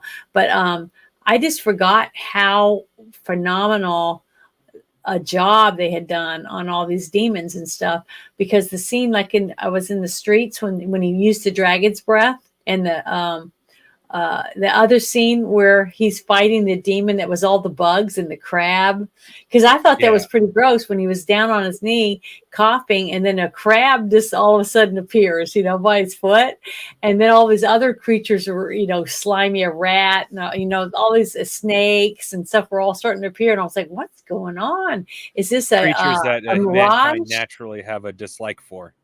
Yeah, and it was gross, though. The thought of fighting something that's nothing but a bunch of cockroaches and maggots and all these horrid, It's terrible, a spirit disgusting. of pestilence. Yeah, pestilence. And he was fighting it, and then he has that chair beetle or whatever. And he's trying to get the box, and it gets knocked out of his hand. And I was like, shit, and he's fighting it, and it's coming apart and flying back together. It was just disgusting. I thought the whole thing was disgusting. And then when he finally got it out in the street and it got hit by that bus or whatever, and it kind of splattered, and he's standing there stomping on all the the bugs that made the demon up, you know, Yeah. and it was just disgusting. Ugh, you know, the whole thought of you know, you're riding your bike or a motorcycle, or you have your window down and a bug goes in your mouth. I know almost everyone's had to have that happen to them. It made me gag thinking about him fighting all them bugs, and at the end he's dusting himself off, and all the bugs are falling off. It was just, ugh, it was just gross. That was just disgusting to me. And Michelle Monaghan is the lady who played Elle, the lady that he was supposed to have a relationship with. yeah,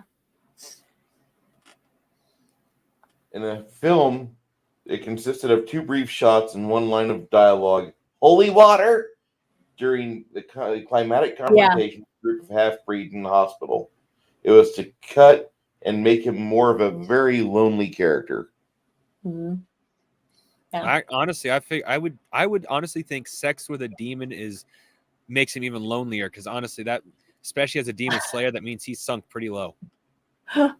Oh, after seeing what they look like under the fake skin, I don't think I'd be interested.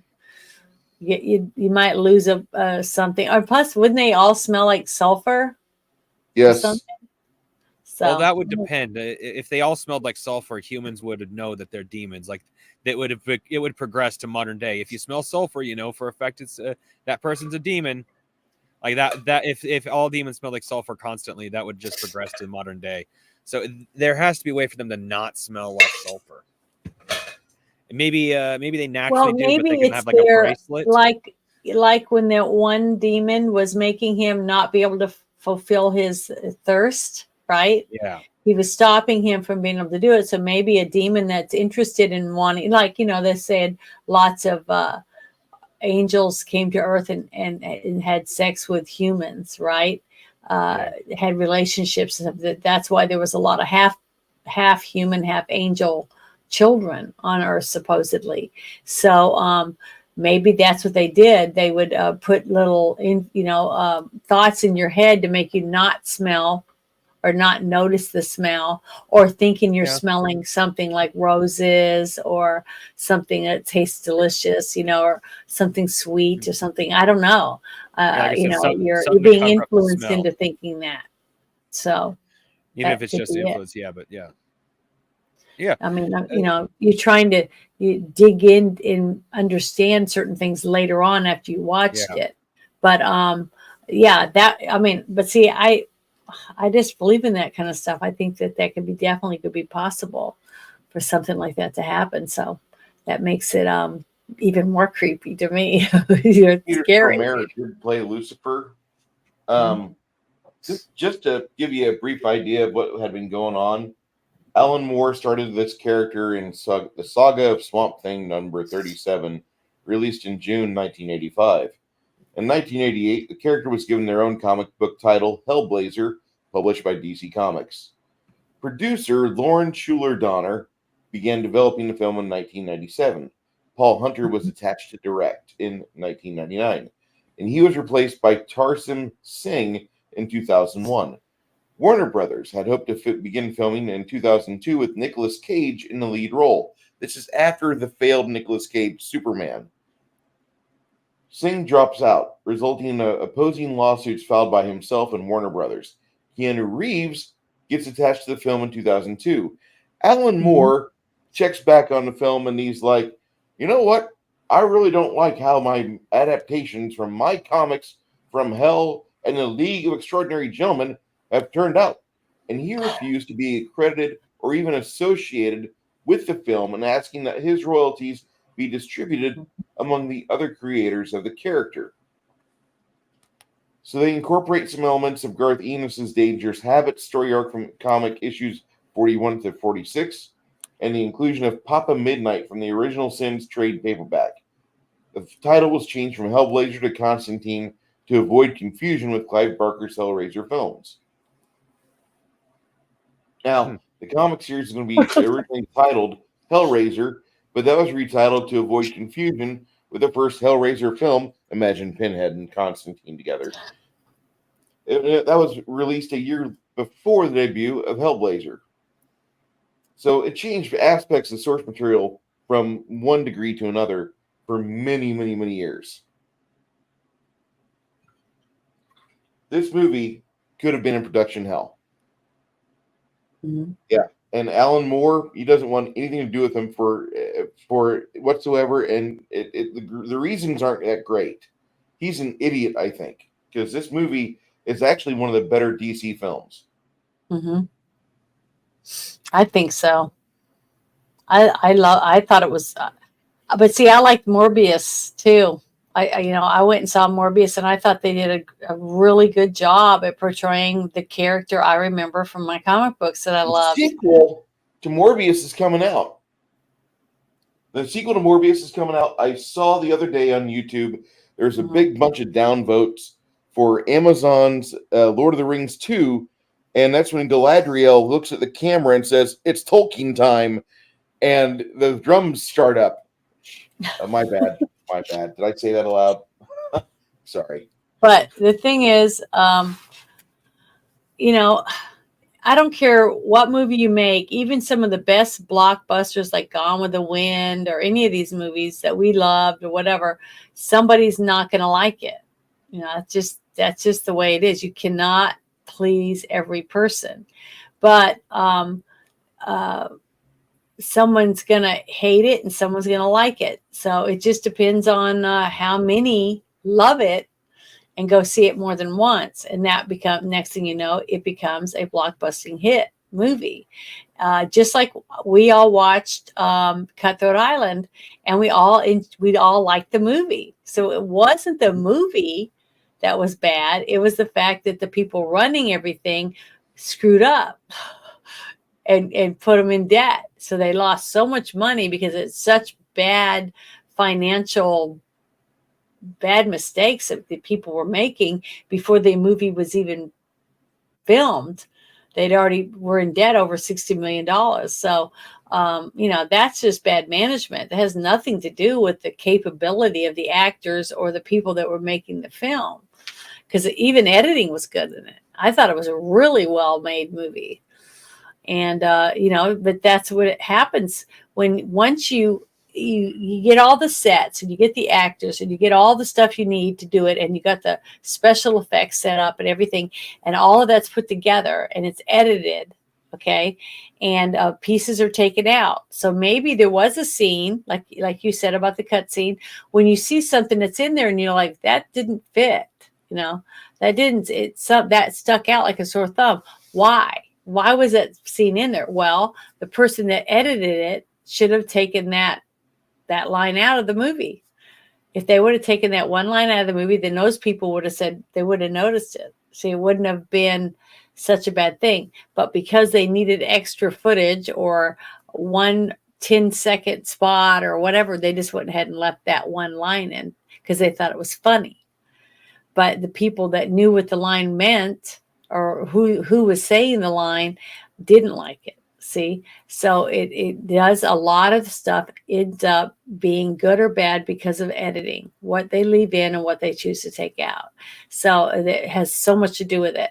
So when you even the movie that we watched, that the Gamers movie, the very first one with the purple ninja in it, right? I loved it. I thought it was a great movie. Now, it could have been better if they had money, if they'd been able to have professional costumes and professional sets, things like that. It would have been a lot better. And the kids would have been trained with acting classes, things like that. But that's one of the things I love about independent films, is the fact that they have to go the extra mile to find a way to get something on the screen. And get you to see it on screen, like the gateway that they had. It was dorky and comical, but that's what gave it its charm to me. Is the charm of it was the fact that you could tell that this was a brand new group of kids making a movie.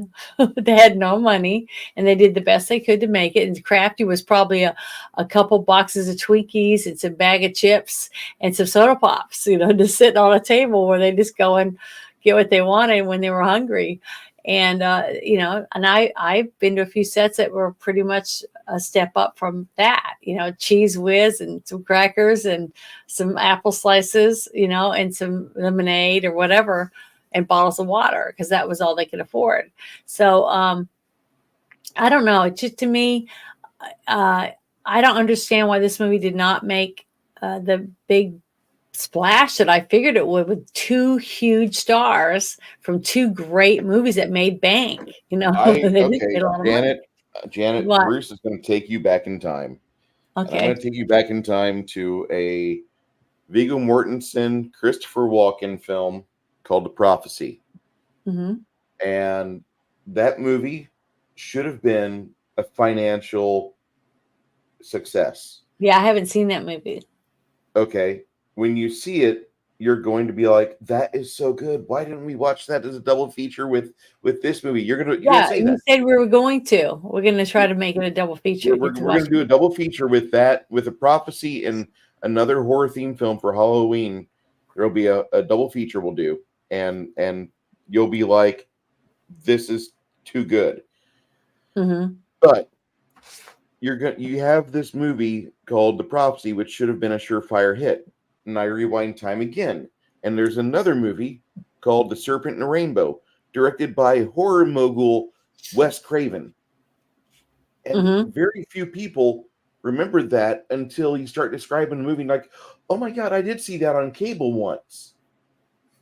That's what they say. Nobody ever saw this movie in the theaters.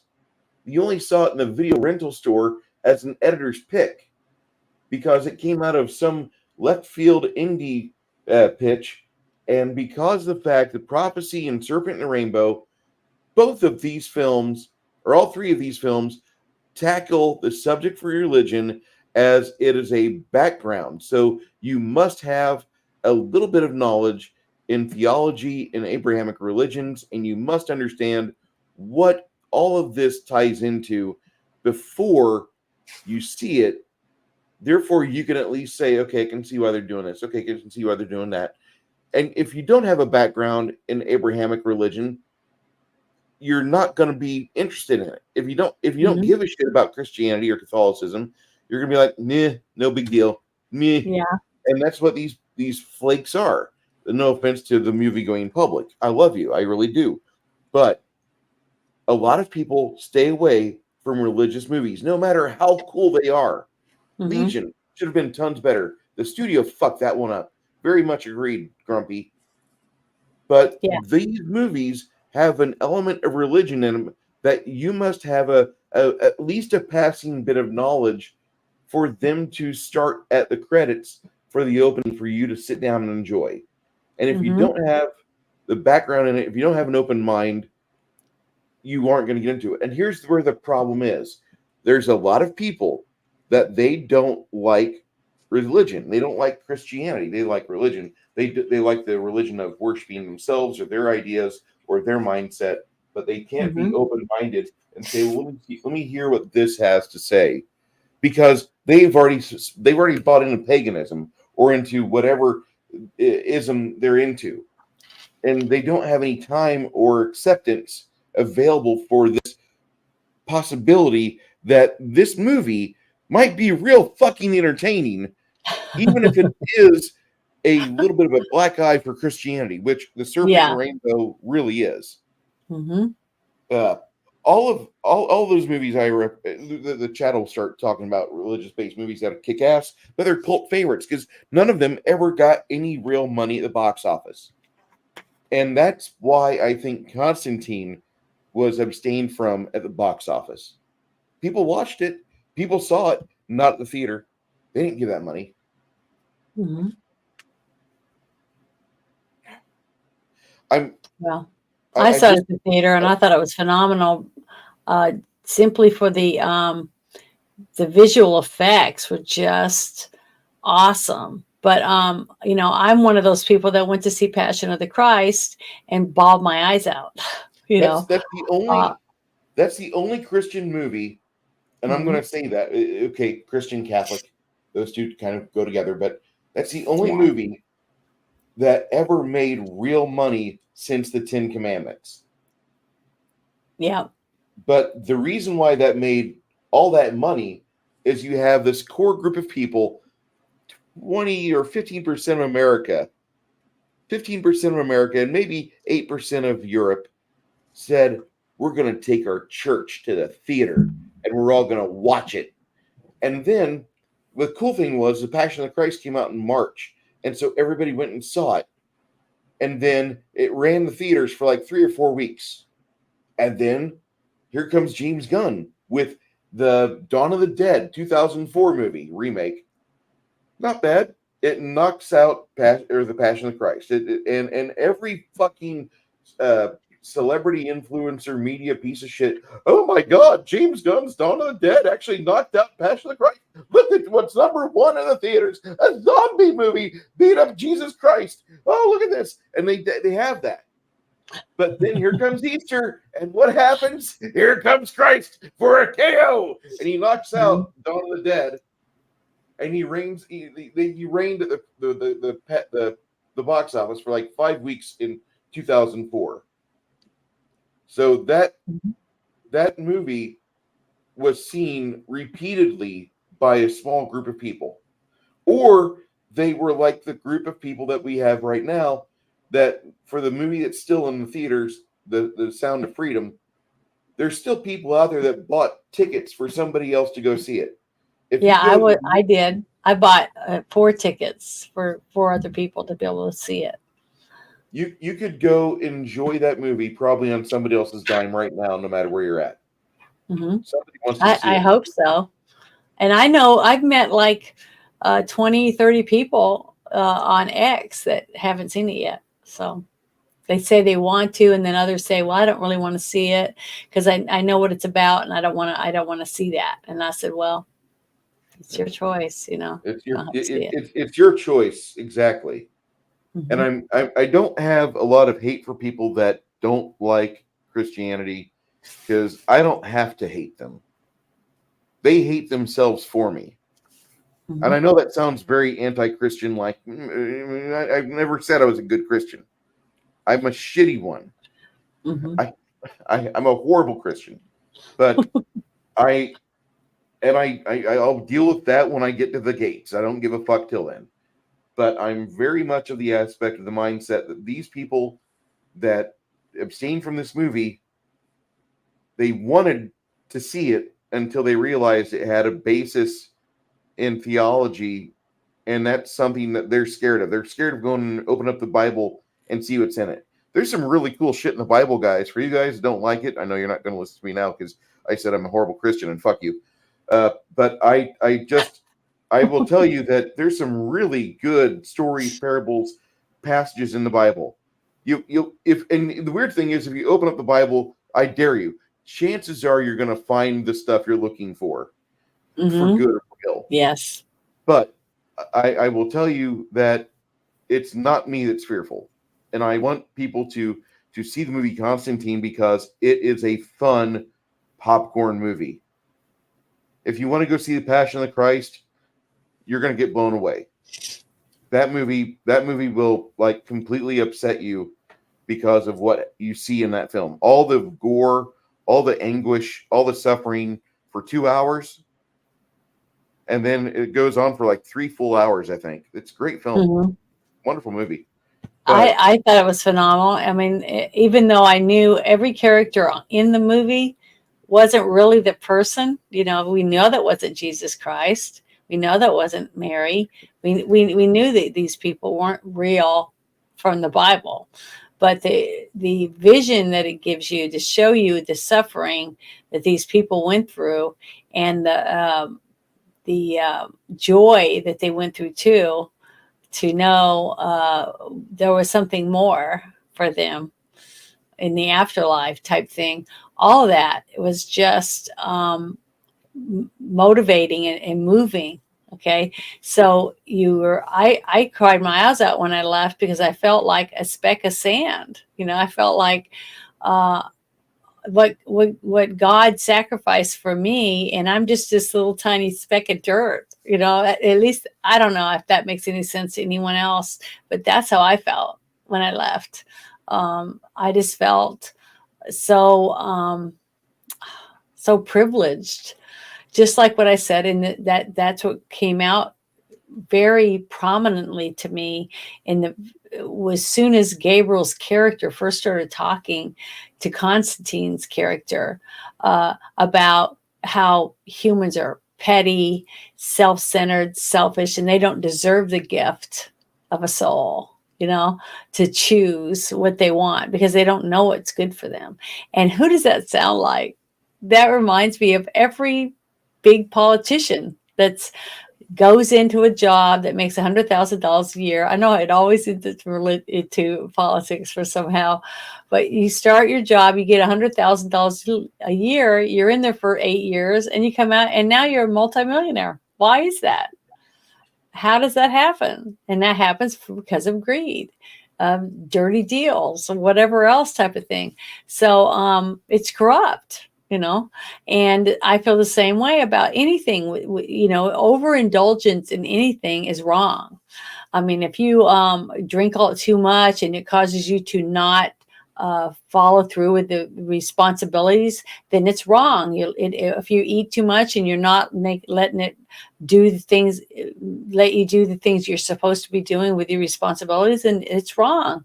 So to me, anything that you choose to do, if you do it and you do it over in abundance, and it takes away from others, or it harms others, or it stops you from being the responsible person you were supposed to be because you have a dog or a kitty or chickens or whatever it is, and you're supposed to feed them and stuff, but you don't because you're so busy watching TV or just farting around playing video games or whatever it is you're doing, and you're not taking care of something that you brought into your home, and now they're hungry or they're being mistreated or left out in the rain because you were too busy doing something for yourself because you're selfish.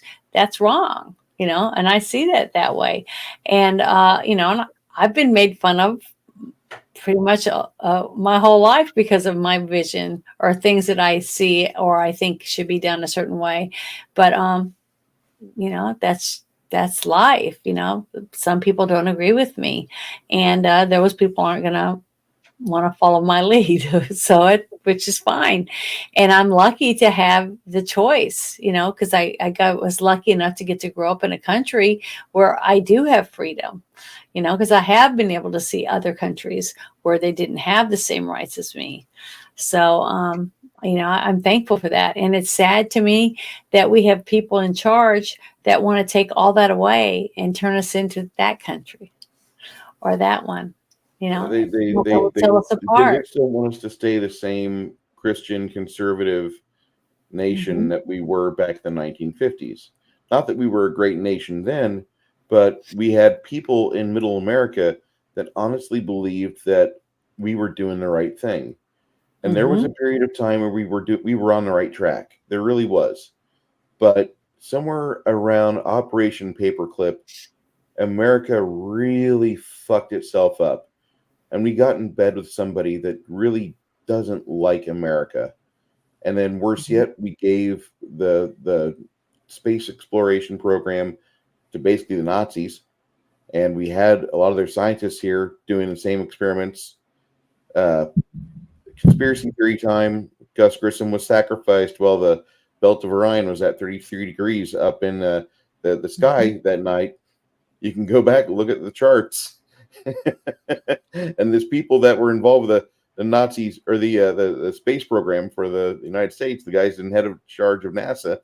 They were not exactly Bible thumping individuals. In fact, a lot of them were very much interested in the occult. There is some basis in the truth of things, guys. There's some stereotypes that are out there that are very scary and very real. Okay. Off subject thought. My mind while I was watching Bruce, I was listening, but my mind thought while I was watching Bruce, could you imagine if someone had telekinesis and was a miniature painter like Bruce and I? Be a lot of fun.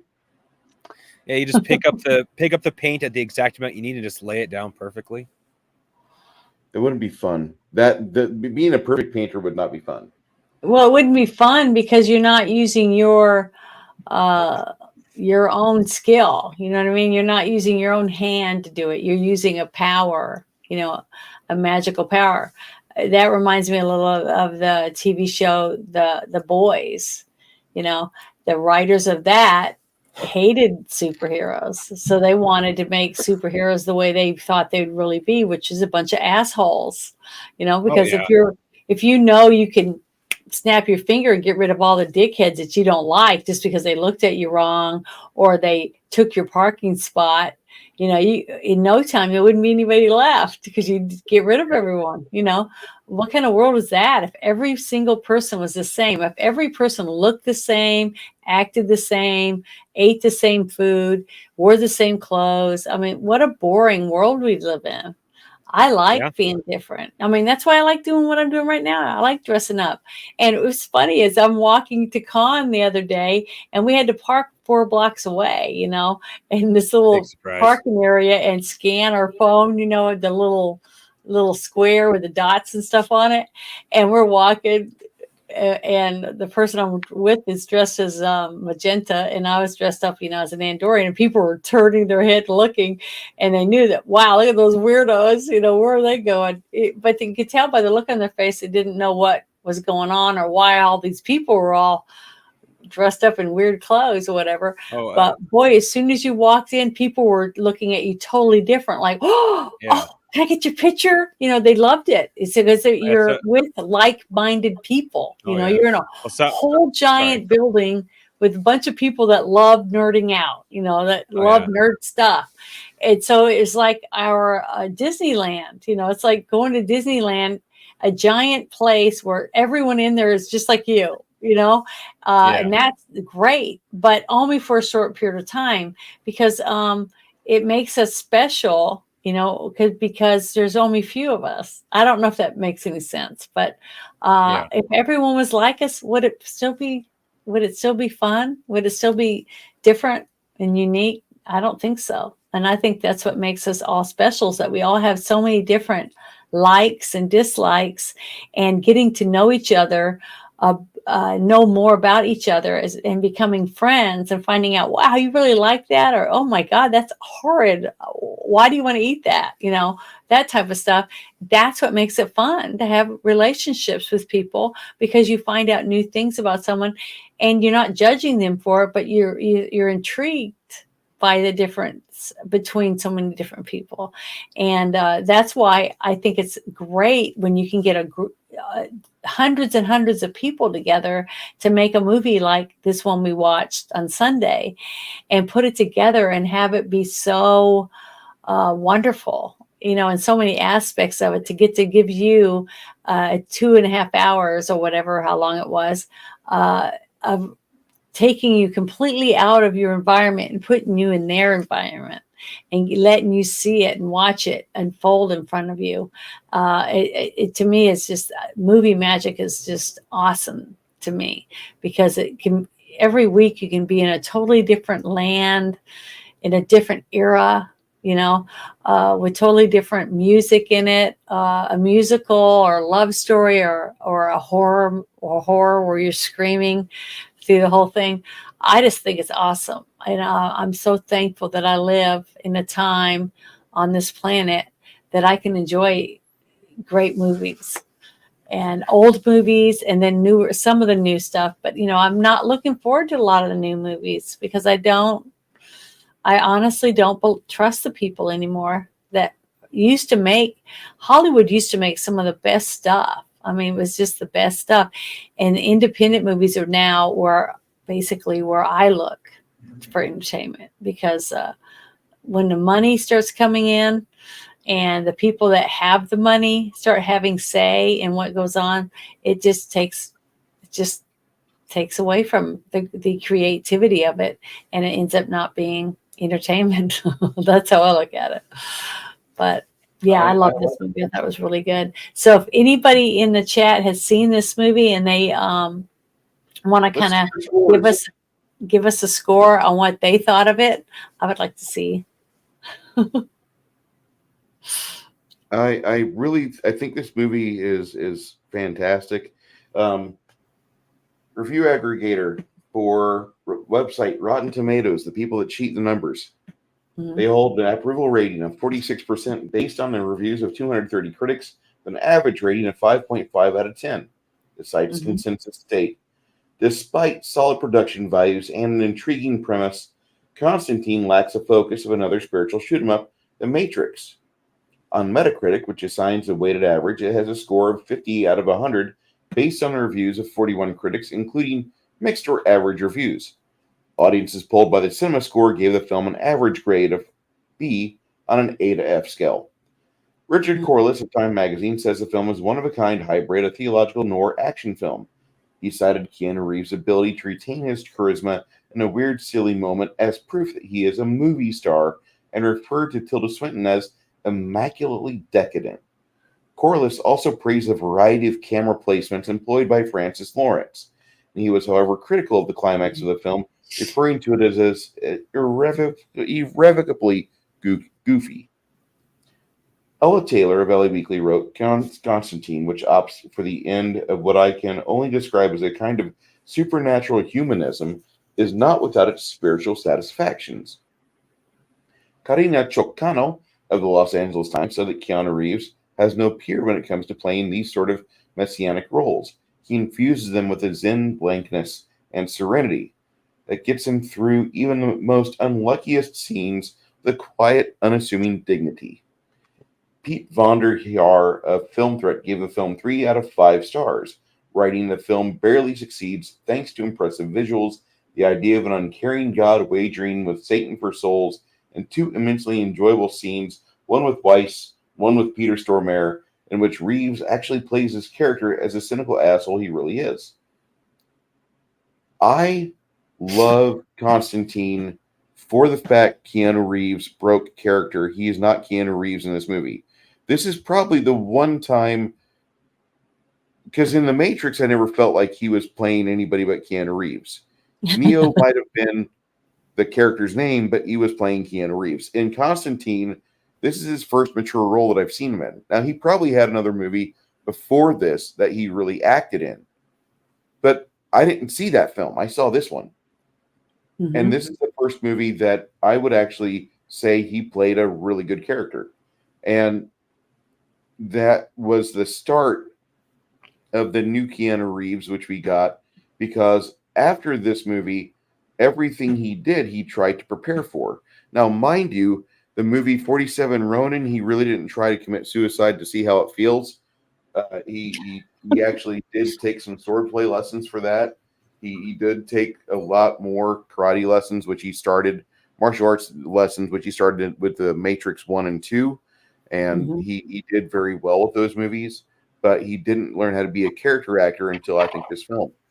Um, 47 Ronin came out after this, and it wasn't until John Wick that we had the resurgence of, oh my God, I love Keanu Reeves. He's amazing. And that was most of America ages 20 to 40. I I already love like 47 Ronin, but I um, love Kung Fu. I just love a lot of that type of martial arts type thing. So, I agree with Film Threat that he really is this quiet little dude throughout this movie, just trying to get through these miserable scenes, knowing he's going to die of fucking lung cancer. Of all the yeah. ways to go out, it's lung cancer. Ugh. Sorry, dude. Well, the thing is, too, that to me was his motivation that pushed him through each day was all he wanted to do was make the demons pay because he knew one day he was going to be right there with them. And since he wouldn't be able to do anything about it then, but he could do something now to send back as many as he could. I think that was part of his motivation. And then the fact that at the end, when he was just near death, and he said he wanted to give his self, to free her and let her go so that he would go faster, so he would die quicker, so that he could leave with Lucifer. And Lucifer goes, so you're wanting to sacrifice yourself for her or something like that? And he said, yes. So he was so excited about getting Constantine's soul that he wasn't thinking about what he just did. So when he decides he's going to take him with him, he starts dragging him by the collar, right, to take him to hell with him. And that's when he realizes he can't pull him because he's going to be taken to heaven. So even he's moving the ground, pulling so hard on it. Everything was chipping around him. So then when he starts floating backward, going, remember he's flowing and he's going to heaven and he's doing this. He's flipping up and looks back at the devil and tells him, fuck you, I'm going to heaven. I got my wish. So now he's redeemed. So when he's given back his life, thanks to Lucifer, because Lucifer is so stubborn and doesn't want to give up that soul that he thinks is his and he owns it. That he takes his cancer out of him.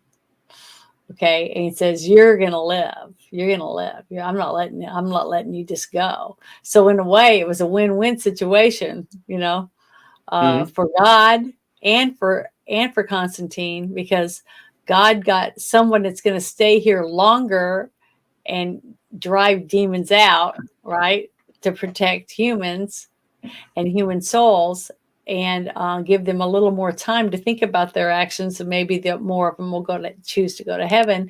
And Constantine wins because now he doesn't have lung cancer anymore, and he ended up quit smoking. I thought that was really cool because at the end, and you see him doing something, and you go around and he's putting a piece of gum in his mouth. I thought that was really good because I used to smoke.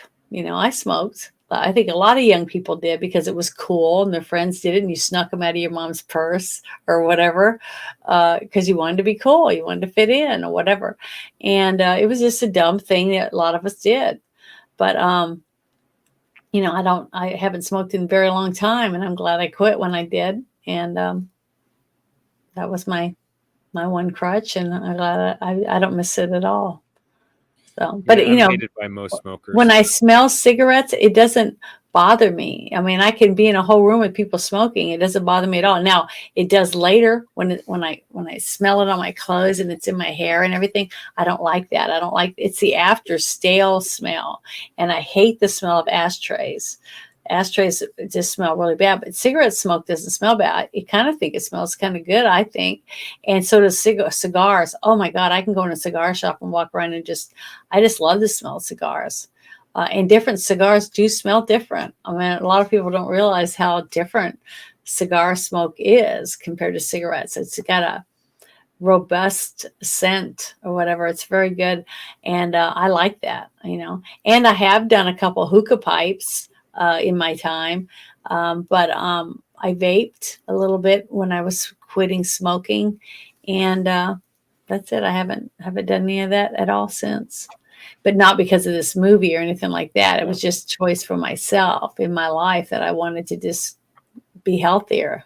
Just like I've said before, I said my grandmother on my dad's side in New York, well, she was in Windham, Connecticut. She was 101 when she passed away on my dad's side, and she lived in her own house and rented a room out to a college student, and she was sweeping in her kitchen before she died. So, I hope to be able to have that. Who doesn't want to be healthy as long as possible and live on your own and take care of yourself the best you can, and not spend the last 10 years of your life like in a hospital bed. I don't want to live that way. I don't want to end that way. Hopefully I won't, but. Well, Janet, at some point we are definitely going to watch. I have to look up the name. It's either called Laputa or Castle in the Sky. And there is an old woman that you will aspire to be when you see her. Okay. Well, I will definitely like to see that movie then. Anything to me that tries to promote everyone to better themselves. I know it sounds kind of hokey or whatever, but I really do enjoy those types of movies. Anything that has good character arcs where you see them changing. Even just like I said, I loved Deadpool. I love Wolverine. I love most of my characters that I love in comic books are all anti-heroes. Morbius, Deadpool, Wolverine. Those are three of my favorites. And Ghost Rider. They're all you know, a lot of them lean toward being bad boys, but they do good things. You know, I don't know if that makes sense, because to me, maybe it's the human quality of that every one of us sins, every one of us makes bad mistakes, but a person that says, I don't want to do that again, I'm going to try to better myself, and works towards that, that is what I try to strive to tell people to do, to just try to, only you can do you, you know. No one can, someone can come and help you and assist you or give you tools to do better, but only you can make that decision, you know. Yeah, You, you if can you go to all want the to Tony lose Robbins. weight or whatever, you have to do it yourself. Do what? I'm Go to, sorry, Bruce. you can go to all the Tony Robbins self-improvement speech seminars Yeah. you want. You can do all of them. All of them. Hit Mhm. every single one of them. But if you never put any of that in practice, you wasted your time and your money. And Yeah, that you you inspired me for a movie that I want to watch now. When you said Tony Robbins, I would love to do Shallow Hal. It's a good comedy. not bad. It's Jack Black though. That's the problem. Um, I'm sorry. I look at Jack Black and I'm like, damn it. I That like was a Jack failed Black. abortion. Sorry.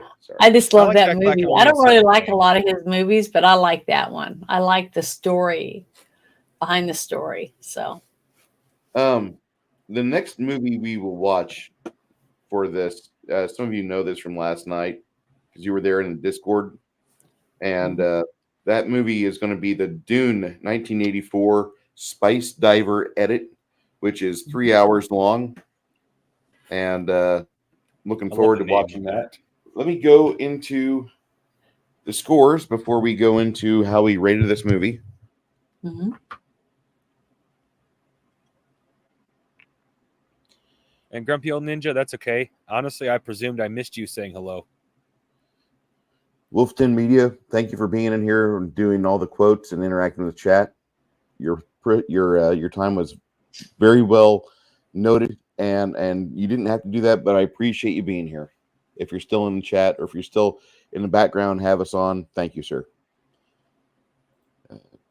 Good company, barbecue, and fuzzy navels help make the experience more enjoyable when the films aren't up to snuff. A fuzzy navel would have been nice. Yeah, I Janet haven't had says, fuzzy navel in forever. either have I.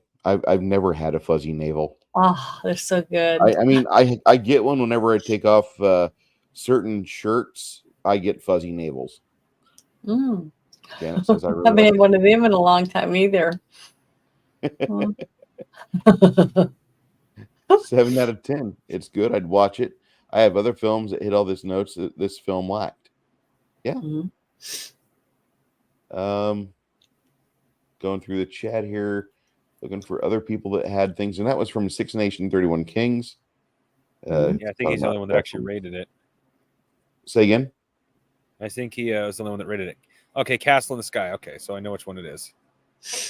All right. So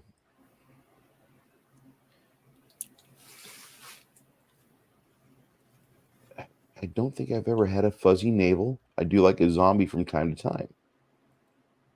They've got vitamin C and schnapps. Can't go wrong. Okay. That's right. All right. Getting drunk off good that stuff. immediately reminds me of the white man's cure for some fucking Asian disease.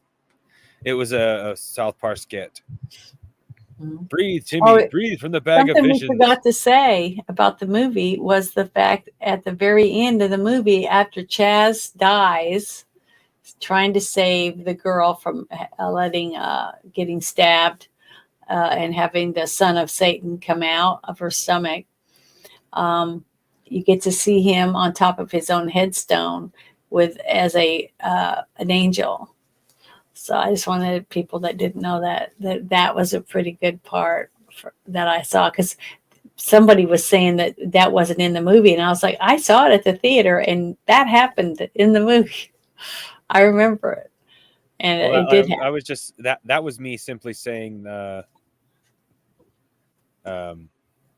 Was that you that said that you didn't think it was Yeah. in there? That you thought it was in the outtakes or something? Yeah, I don't remember seeing that in my DVD copy, but yeah, it's at the very end of the credits. Do what? The scene where Chaz turns into an angel, he flies off. That last 30 seconds of the credits. Mm-hmm. Yeah. Like after the credits, like literally, it's a post-credit sequence. Mm-hmm. Um, Yeah, my dad always said they were Easter eggs. That's what he called them. Yeah. The present Kinda that are if you leave think for about you, it. the people that stayed longer in the theater. So I always sit and wait almost for every movie. That's pretty good. That's the base for your Skeletor. yep. Is it like a bobblehead because it wiggles around and stuff? No, it's It- 3D printed. It's solid. No, I mean when you set it on the thing, it Oh, doesn't wiggle. it, Oh, it's just you it moving it wiggles a little around. bit. Hey, Well, Kathy. Kathy's still you here. got to expect that with 3D prints. Even resin kind of expands and contracts as it gets warm mhm. and as it's being printed. So it's even if you like, I had to reduce them and both of them in size to make them fit on my plate. Well, had to reduce Skeletor in size and had to reduce the holder in size so it would fit in Skeletor. So I made them the exact number through to make sure that they'd fit, but it unfortunately 3D printing isn't exact yet, so they were the same exact size, but they're gonna be just slightly off to one another. Crafting Gamer, before I ask you your score, did you ever see the movie called Apollo 13 with Kevin Bacon? I want to say yes, but I don't remember much of it. All right, if you ever watch that movie again, I just want to let you know that rocket science isn't precise either. Fair.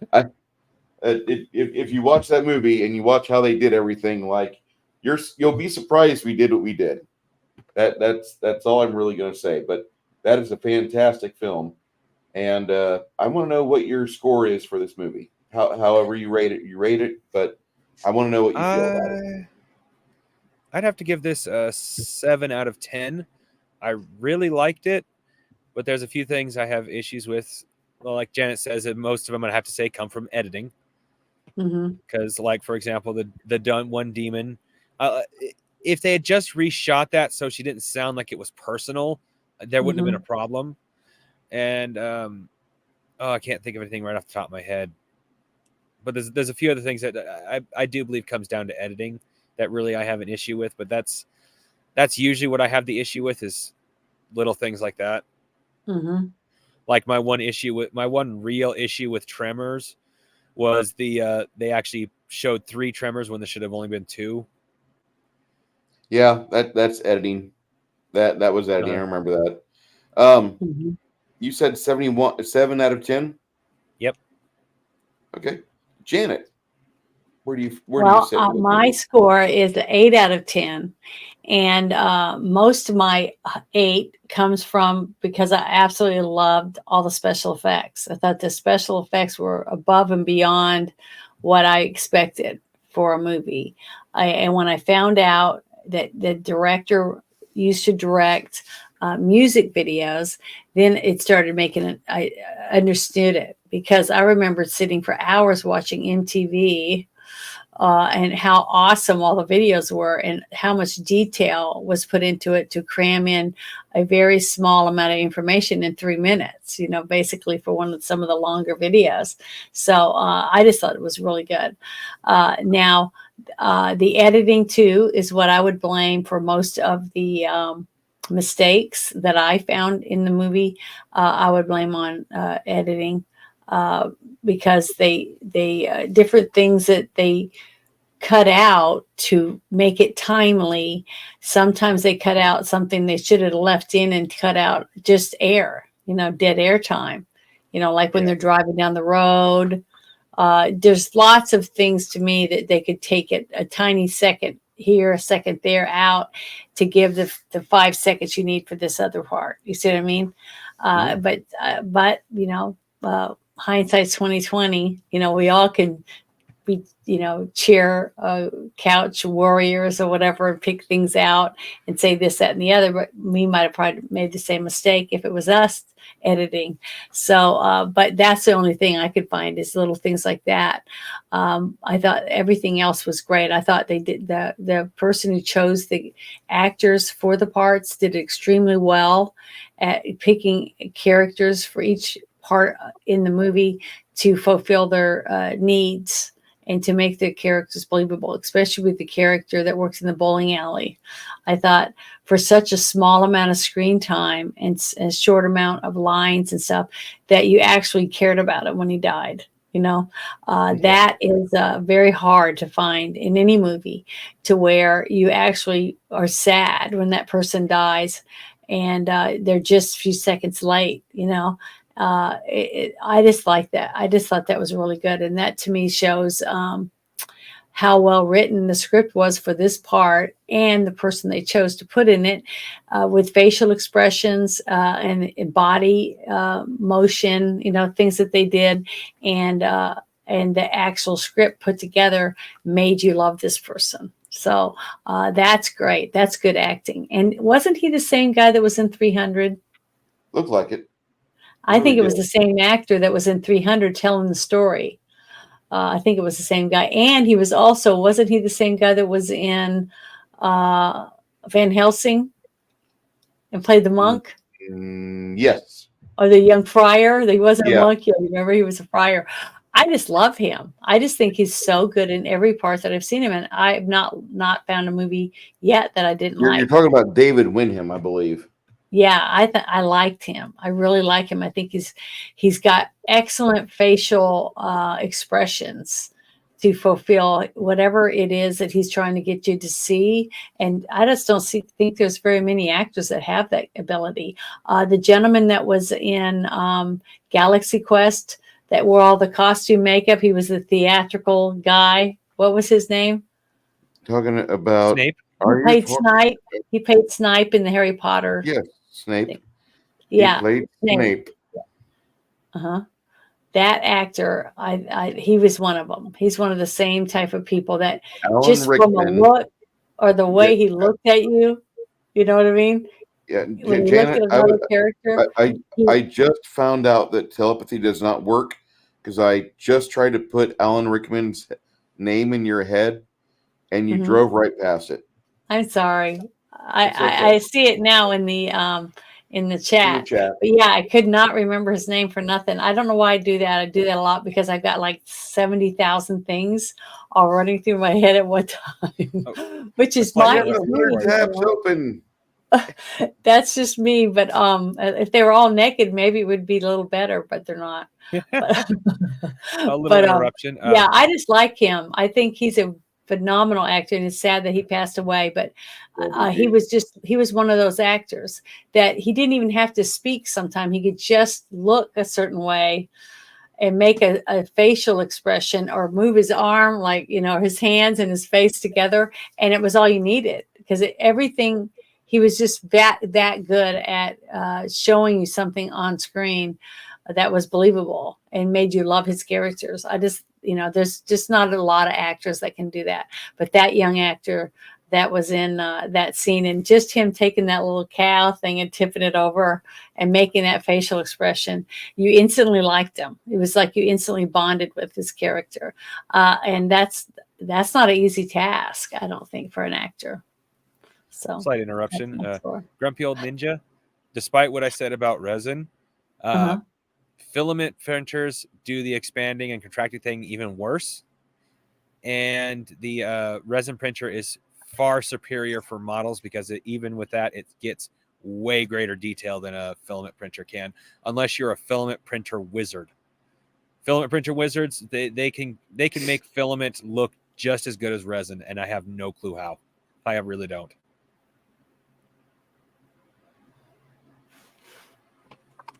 So I'm excited. Sorry, but I wanted to say that before I forgot. Grumpy Old Ninja Kintaro says, I'm at 8 out of 10. 9 because this should not have been as enjoyable to watch, given how much it diverts from the source material. However, this movie holds up. And I feel that that is how I am very much going to describe my appreciation of the movie. I know this movie goes nowhere near where Hellraiser the comic goes. I get that. Mm-mm. Yeah. But I understand that Keanu Reeves is he's lightning in a bottle, and it's weird because it took him to be a 50-year-old actor for him to be lightning in a bottle. And this movie is really just a good showcase of how he can play a character that is so very weary and tired, and just he approaches life with the same paternal as he does every day. And missing out on helping Chaz is, it probably hurt him in the end. But he's going to he's going to have a whole new group of issues to confront now that he's free from the cancer and he's free from all the other things that are going on with his body. And he has Lucifer to thank for all of that, which it kind of hurts me as a Christian to say that, but okay. I think this movie is a solid 75 out of 100. I'm not going to rate it a full 8 because there's a lot of parts of this movie that I watched and I was like, meh. And there were other parts that I thought were fantastic, like the holy water and the sprinkler system. Good job on you, Chaz. I thought this movie had moments of greatness, and other parts of the movie, I was painting this figurine right here I hold within my hands. And I was enjoying that time quite a bit. Will I watch this movie again? Now, here's the fun answer. I'm going to watch this movie again with friends, but I'm not going to do it sober. I'm going to do it with alcohol. And I would recommend anybody that likes a good time with their friends, put this movie on that list that you would watch with alcohol. And I think you're going to find it is a very good film. I can't wait for that time to happen. That's just how this movie shakes out. Before we start wrapping up the Crafting Gamer, is there anything you'd like to say about either Constantine or the movie Tremors? Well, if you haven't seen either, they're both worth watching. And if you think neither are worth watching, then something's wrong with you.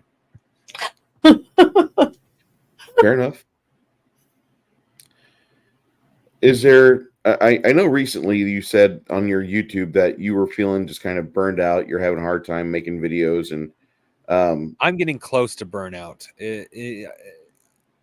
I looked up. I was like, I'm not feeling it, and then I looked up the signs. It's like literally not feeling it, forcing yourself to do it, and of something else. I forgot what it was. Or some of the key signs of you're starting to suffer burnout. So it's like, I better cut back. Otherwise, I'm just going to stop making videos altogether.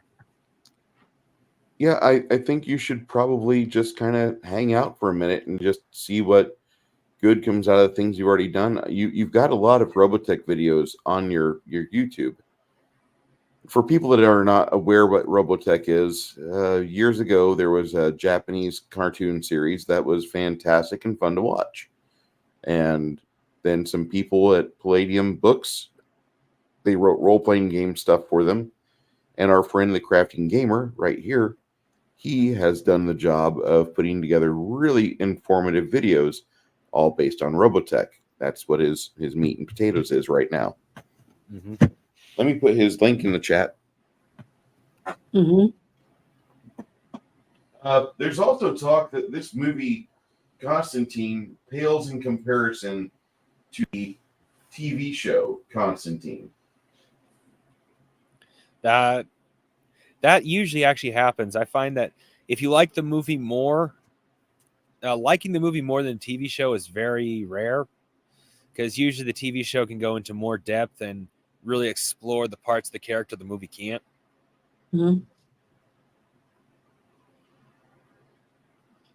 Well, yeah, because you have more time. Uh-huh. Yeah, because you have hours and hours and hours, and the movie only have a couple hours total. But I haven't seen the TV series, so I have to say the movie was better because that's all I've seen. Yeah. And I'm excited now. I'm really excited about knowing that there's a sequel being made. I wonder if it's going to have Shia LaBeouf in it as the guardian angel or the archangel or the angel that comes down and My does things. problem with this sequel is that so far I'm seeing J.J. Abrams is involved with it. So I'm going to have a Doomcock style absenteeism from the theater if that happens. I like Janet's I look the hope they moment you don't. say that. I mean, it would be so nice if they could just get as many of the original people involved to do it. So it has the same, it's like it is a sequel, an actual sequel to it, because it has so many of the same things pushing it. You know what I mean? But coming up with all new everything and just having a few of the same actors, it's just not going to be the same. I You know? agree. And that's what I hate about it. It's like taking, the Big Bang Theory season 1, okay, and then doing season 2 with all different writers and everything different. The apartment's different. Everything's different except the actors. It's not Big Bang Theory anymore. You know what I mean? Mhm. So that's I what I agree. hope they don't. I hope they don't ruin it. They got a really good chance of making a really good movie, and I just don't want to see Keanu Reeves in a bunch of bad movies when he ended so well with John Wick. You know what I mean? He Well, stepped okay, down. that seems to be the current prognosis, though, because we have Exhibit A, which is Nicolas Cage, Exhibit B, Bruce Willis. Both were known for their high points in action films in the 1990s, Mhm. and Bruce Willis just retired because he has hearing deafness in one of Mhm. his ears. And the last 8 movies he did were all immediately to digital, not even rental, digital, the new Mhm. rental, the new below cable. And then Nicolas Cage, well, you saw Willy's Wonderland, right? So if Keanu Reeves if he just puts up the acting scarf and he says, "I'm done for a while. Let me age another 10 years and I'll pop back as Doctor Who." Oh, wouldn't you all be happy? Mhm. I think that would be a splendid. That would be splendid to see Keanu Reeves take on the role of Doctor Who. Sorry. Um, Mhm. I honestly feel that he needs to take a break because otherwise he's going to be in 7 or 8 or 20 movies that are absolute dog shit, and I Mhm. don't want to see him in that. Yeah, I I would don't want. like to see him try doing some other things with movies, helping get some young up and coming writers or something to help them see their movies or their stories made into movies, and work a little bit more behind the scenes, that type of thing. That would be really good and use his skill that he's already proven he has and do it from a different angle and see what happens with that. I think that would be really good I could if buy he that for wants a to do dollar. it. So, I could definitely buy that for a dollar. I love mhm, Keanu. I think he's great. mhm, Now In Bruce says immortal he's with words a of few white Skeletor, streaks of what? Skeletor, and it's Skeletor in his golden years. mhm. Renfield was the last good Nicolas Cage movie I saw. I don't know if you two saw Renfield or not, but that was I haven't entertaining. seen it yet. No. Uh, No. Willy's Wonderland or whatever it was called. Is that what it was called? yes. Do Okay. you love that movie, Janet? That movie really hurt me when it came to the wonderful person I loved in a movie that I loved, which was Ghost Rider. I loved him in Ghost Rider. I have a huge movie poster of him, and I saw this movie, and it was so bad. After 10 minutes, I just had to turn it off. It's the only time I've ever done that. It was terrible. It was a horrible movie. What's so funny? That movie really hurt me. It did. It was sad to see him in such a terrible, horrible movie. and him so bad at. Even though I love him, I couldn't take it. I couldn't watch it. It was so terrible. How many of you watched that movie? Did you like it? I have never I've seen not it. watched it yet, Janet. You haven't watched it? I will have to pick it on a week where there's nothing picked yet, knowing that you will absolutely drive to San Antonio with the explicit intent to strangle me. I hope you never choose that movie because it is so bad. I don't know if I can make it through it.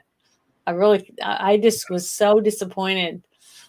I was really let down when I was like, what is going on? This is the worst thing I've ever seen, especially with somebody. And you could tell they had money. It wasn't because of the money. It was because the story was shit. I mean, it was just shit. It was terrible. Has anybody in the chat seen that movie? I want to ask what anybody in the chat. Nerdy Ogre says it was a decent movie. Who? Nerdy Ogre says it was a decent movie. I hope he's not talking about Willy's Wonderland. Are you talking about Willy's Wonderland? Nerdy? Say yes or no. He said yes, not his greatest, but it was decent. It was terrible. It was horrid. The kids were the best part of the whole movie. I mean, honestly, that was it. Nothing else was memorable. It was just crap. I've never in my life had snot pile out of my nose as I started laughing like I just did. I just had to have a makeover moment because Janet. Nerdy Ogre says no.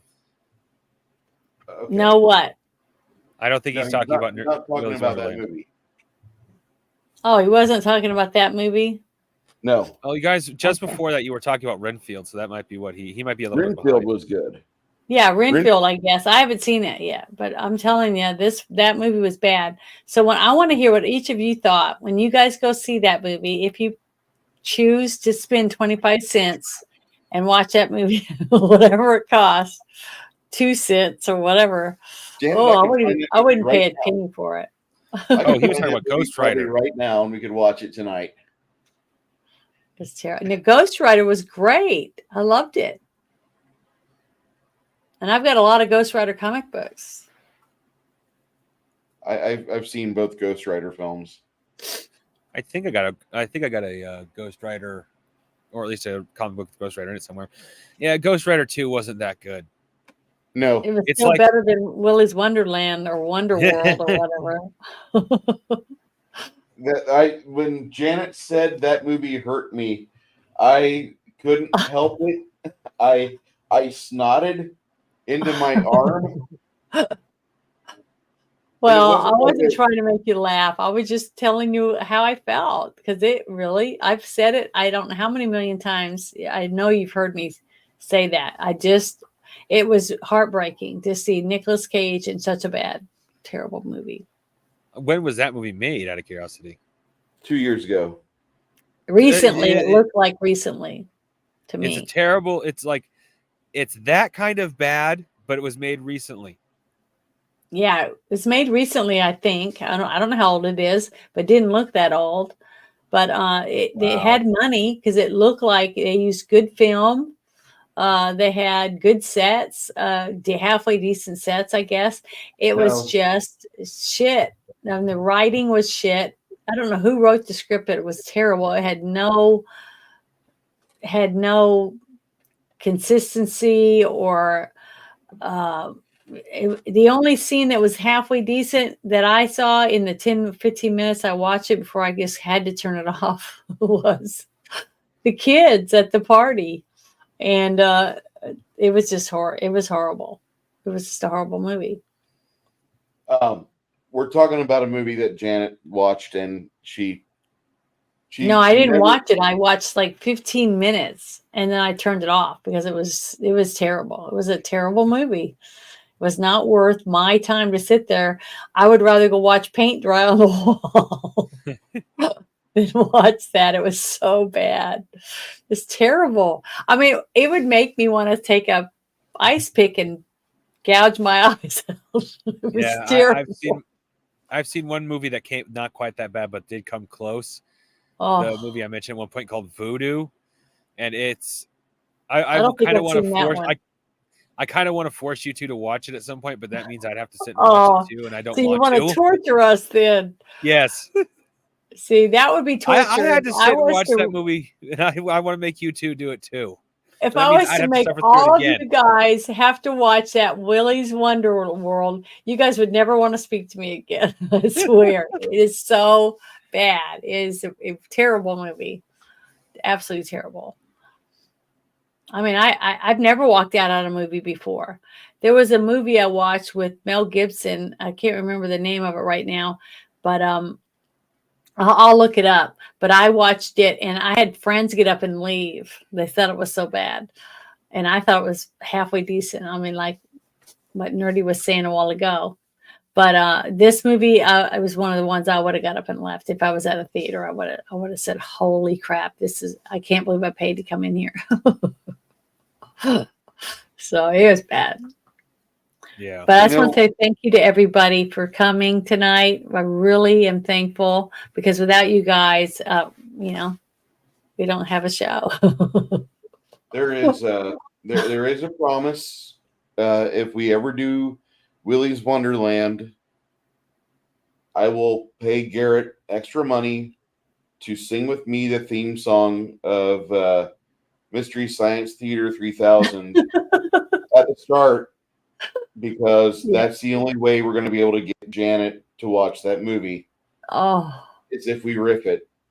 I'm gonna have to turn it on and off and get me food and bunches of alcohol or whatever, something. Put an IV on me. Then Give me some laughing gas from the dentist or something to help me get through it. The following Monday, we have a Junk Janet stream.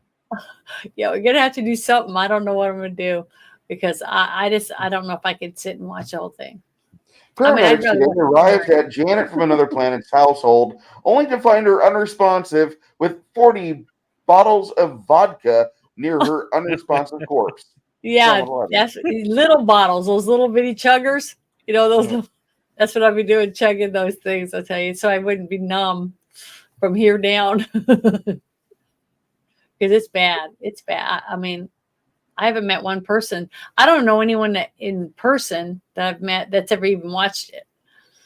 So I've never even heard of it. My library doesn't have it. That's why, because it is so bad. If I was Nicolas Cage, I'd want to buy every single movie that's out there and have them destroyed. If I was that rich. Isn't that what George Lucas did with the holiday special? That is what George Lucas did with the holiday special. He bought. That's what Disney tried to do with the Family Guy parodies. At least that's my understanding. I don't know if that's actually true or not, but that's my understanding.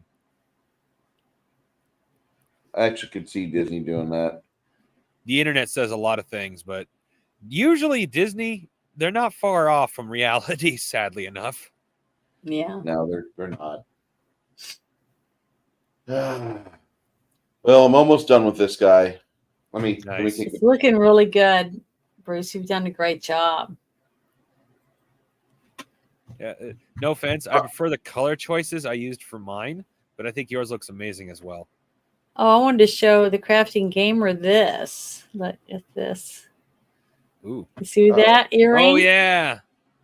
My daughter bought me these when we were at the con. There, you see? Look. I got the little D20s, right? Yep. Nice. That's what they're called. So I'm going to wear them when next time we game. Nice. Maybe they'll give me some luck with my dice because my dice suck. Yeah, when I finally get that box and send it to you, I'll probably send you a couple pieces of jewelry I made. One of the things I like to do is make jewelry. That's what I told Bruce. I said, your whole channel's around gaming. You could sell jewelry for women, with this kind of jewelry, and you could sell, figurines. I would sell my figurines on here. I might do that. I might make some art, some type of art that I can sell on my channel. I'll some be of my selling pictures. not these on the desk of shame aren't finished yet, but here's prices. A character like this, which has a 28 millimeter base or 25 millimeter base, this guy is going to run for about $8 because I didn't really go into detail on him. However, if we're going to talk about this character here, which I did spend some time on, and he's got his little cart, and you can see all the various things I try to add there. That guy's going to run $20. Yeah. Giants that I've done in the last 6 months are going to be going for 30. Yeah, that's look how good that is. Well, That's with what so you can see on nice. my picture, what do you think my wyvern's worth then, Bruce? Your I got wyvern, someone who might be interested. I would sell it for no less than 75. Oh, that's more than I would Yeah, have but see, said. you So, just got to yeah. get some good pictures of your stuff and start putting it in your store. I really think it. I mean, people come to your channels because of what you do and what they see you doing. And once you get a few people to buy them and they get them at home and other people see them that they have it, it's just like all these collectibles. People were walking out with bagfuls of stuff at con. And every time I see that, I'm like, I don't see why most of my friends that are on YouTube that are, geeks and gamers or whatever type people aren't selling those types of products. Because if you've made it and they've watched you over time making things, it's a personal piece of you. You know what I'm saying? I think it's awesome. That's I would want to buy something like that more than I would go to the mall and buy something that's from, a printed out thing that somebody just printed out. These are handmade, hand sculptured or hand painted, items. I just think that's like really cool. And if you don't sell one, you don't sell anything. It doesn't hurt anything. You just have it listed. Look at this Yeah, guy. I don't have the new. Sorry. I Look at love his orb in the middle of his chest, the stone. I mean, it looks awesome. I like I don't it. have the new camera up because the internet, the browser wouldn't accept it. I think I got to play with my settings, but it's kind of hard to see from a distance. But this is a pirate I painted. Yeah, see, that's what I'm saying. The thing is that's what people come to your channels for. That's what I would definitely want them to see. Hold that one. Hold it back up there, Crafting Gamer. Okay. Yeah, see? It's How tall is that thing? How tall is she? This one would be giant sized at 60 millimeters, but that's because someone suggested, hey, if you're gonna go ahead and 3D print stuff, go ahead and make them on the bigger side so they're easier to see on camera. I got a couple of smaller figures for scale. You printed that one off? Yep. Wow. See, you did a great job. Very good job. And then also what I would do is if I was going to have a once a week where you like highlight a few of your pieces and you talk about the work that you did and how you printed it out, what colors you purchased, all that stuff, to get people to understand what type of 3D printer you have, what you specifically bought it for, what type of things you're going to use it for, and then show actual stuff that you did make, and then say, and this one's for sale, this one's for sale, and this one's for sale, and tell them how much it is, and have a video about it. And I think it would be really good. I mean, I don't see why I can't believe that Bruce wasn't already doing something like that already. Well, the only reason I'm not is, well, it wasn't. I ain't going to see about doing it because I actually like painting enough that it's something I'll do prolifically. But in the case of the leather, because I love making with leather, but it takes so long, I don't do it prolifically. I can't just whip out a bag real quick because I do scrap leather mostly, and it has to be made in pieces. So it takes me weeks, if not a month or more, to make a simple leather bag because I also have a bit of ADHD. So I don't it's got to be perfection. Yeah, but see, the thing is, both of you already have a good collection already up. So what I would do is I'd go through your collections, ones you have multiples of, and pick out some of the multiples and start just taking pictures and stuff of those.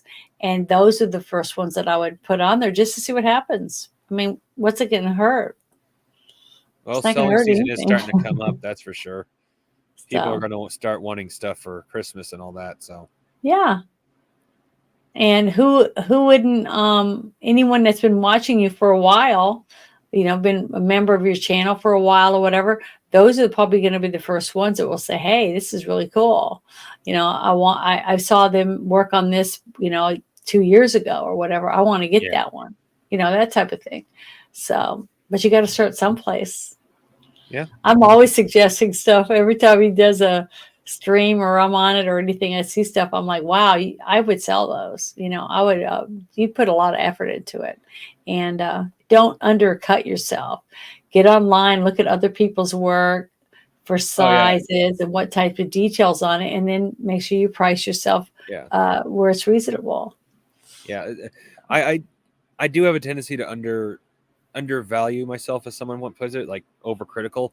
But as I was telling Bruce, in the case of my painting, I'm not that overly critical of my own work, and that because I've seen paint jobs online that people are selling for ridiculous amounts of money, at least as far as I'm concerned, for what is an absolute garbage paint job.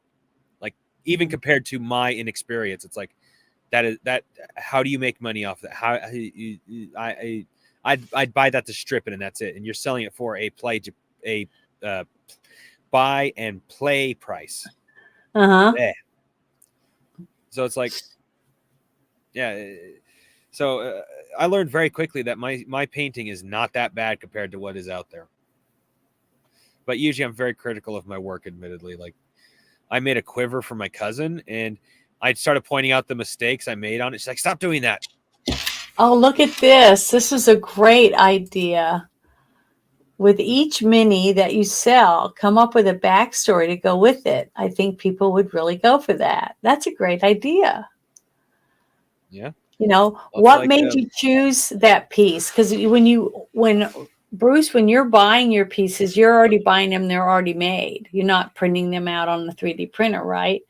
There's a reason for that. And I know it sounds lame. No, I mean, there's a story behind it. That's what he's saying. He's saying, take the story behind why you chose certain pieces and add that to the reason and what choices you do when you pick the colors for it and things like that. That's all intricate stuff. And person that's looking for a piece like that, like the piece that you're holding in your hand, a person that would see that and be interested in that would like to know the origins behind it. See? That makes perfect sense. This actually comes with a backstory. I chose a backstory. It's easier for me to paint if I do a backstory. Like this sucker. This one is not going to Bruce. I'm quite happy with this one, but I'm going to print one of these to give to Bruce. I don't mind telling you because A, you're going to purposely forget, and B, you're not going to be too worried about it. But this is a golem that is going to, once I send it to Bruce, wipe half the party. Because I'm going to let Bruce choose the stats because I don't know about enough of the game to do that. The golem's half wipe ability will come from the fact that it is actually not immune, but half resistant to all forms of magic, and that includes passive magic, such as the fact that Grog is the size of a giant because he has magical effect on him. He'll do half damage. Chance's gravity bow, which technically is not a direct magical attack, it just makes a bow do extra damage. It'll only do half damage because it's magically affected. And the golem will kill half the party with that kind of an effect. With the system we have, Pathfinder, golems are automatically immune to any spell that allows for spell resistance as a stopgap. Anything that has a spell resistance, in the spell description, that spell will not affect a golem. And then for each individual golem, there are certain spells that will affect them, but they are there for a reason like that.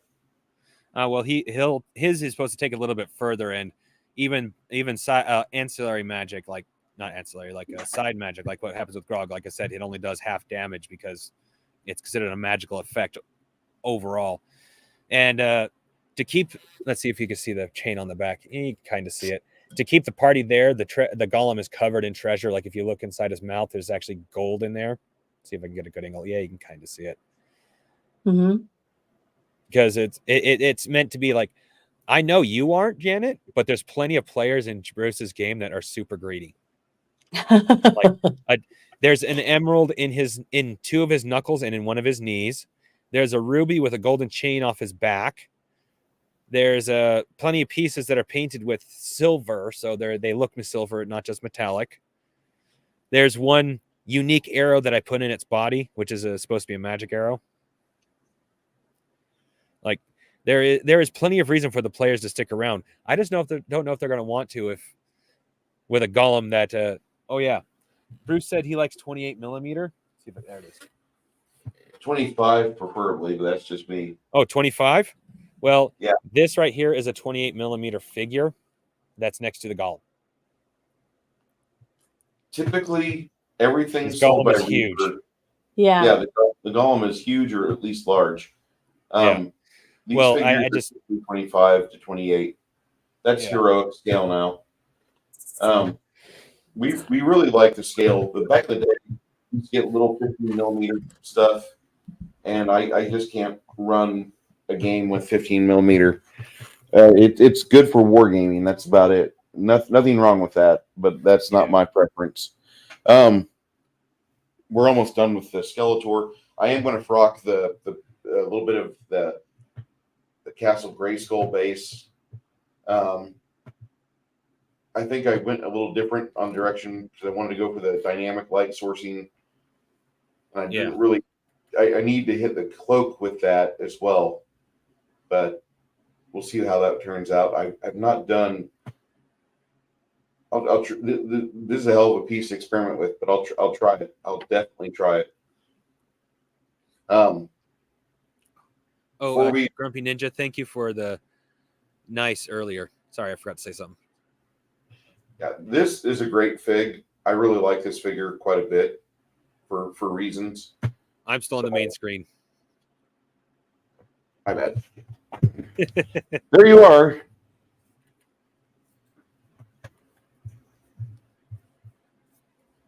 Sorry, I was looking at my message.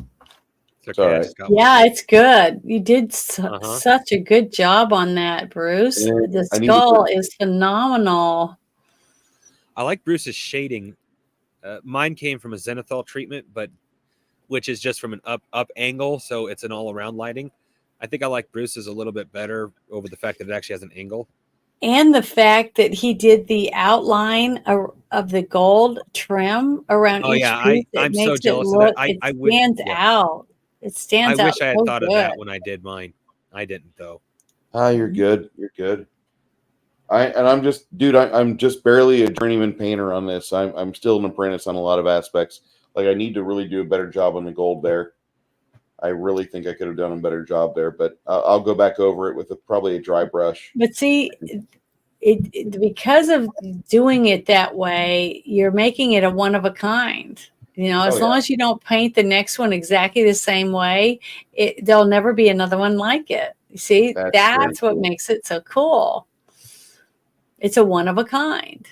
That's what's good about doing the when you're doing it yourself, when you're crafting it from your home instead of just going and buying a box full of stuff that was printed on a machine through a factory, and they make hundreds and hundreds of boxes a day, and then using those. I'm not saying that's not good, but the fact that it's a handmade item and one of your fans that watch you and you make something like that, it's a part of you. You see what I mean?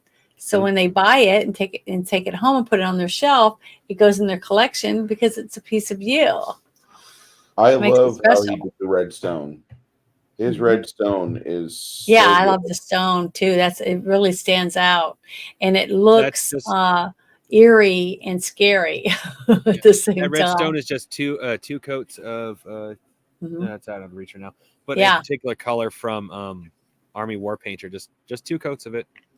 Okay. I like them.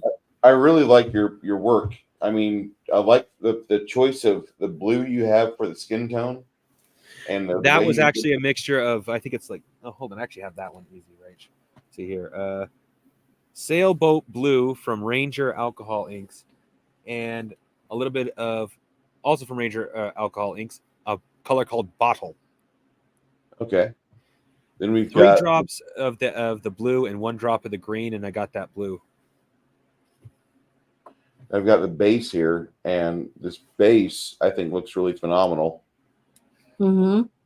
The base is just a plaid bone or whatever it's called from the army painters for the skull, and the main color for the rest of the base is alcohol ink. I think also from Ranger. Shadow gray. Okay. But it's got a shimmer to it, like it's moist, like in a basement. I I, don't know that if was that makes because- sense. I just added a coat of clear Sealant, coat polyurethane satin varnish. Yeah, I didn't make the coat. I put on it thick enough, and it started chipping. Apparently, I need more than 1 coat. I just got a hold of this stuff. I got a hold of it for free. On top of that, I probably should have read the can better. I'll bet it'll say add 2 coats. You did good, dude. You did good. I love the way this guy come out. I think you did really good with your Skeletor. And another thing, the only thing I would have done differently with yours is I would have tried to get more black at the back of the hood. That way somebody doesn't try to use a flashlight and see what's back there and sees like veins or sees bits of like I really like just going with the absolute black in the back. Yeah, that I tried to, but I didn't want to make the paint, the primer too thick. So I went back in with an alcohol ink, and that kind of worked, as you could see, but also kind of didn't, because after I came back in with the white spray paint, for some reason the alcohol ink went kind of less black. It was weird.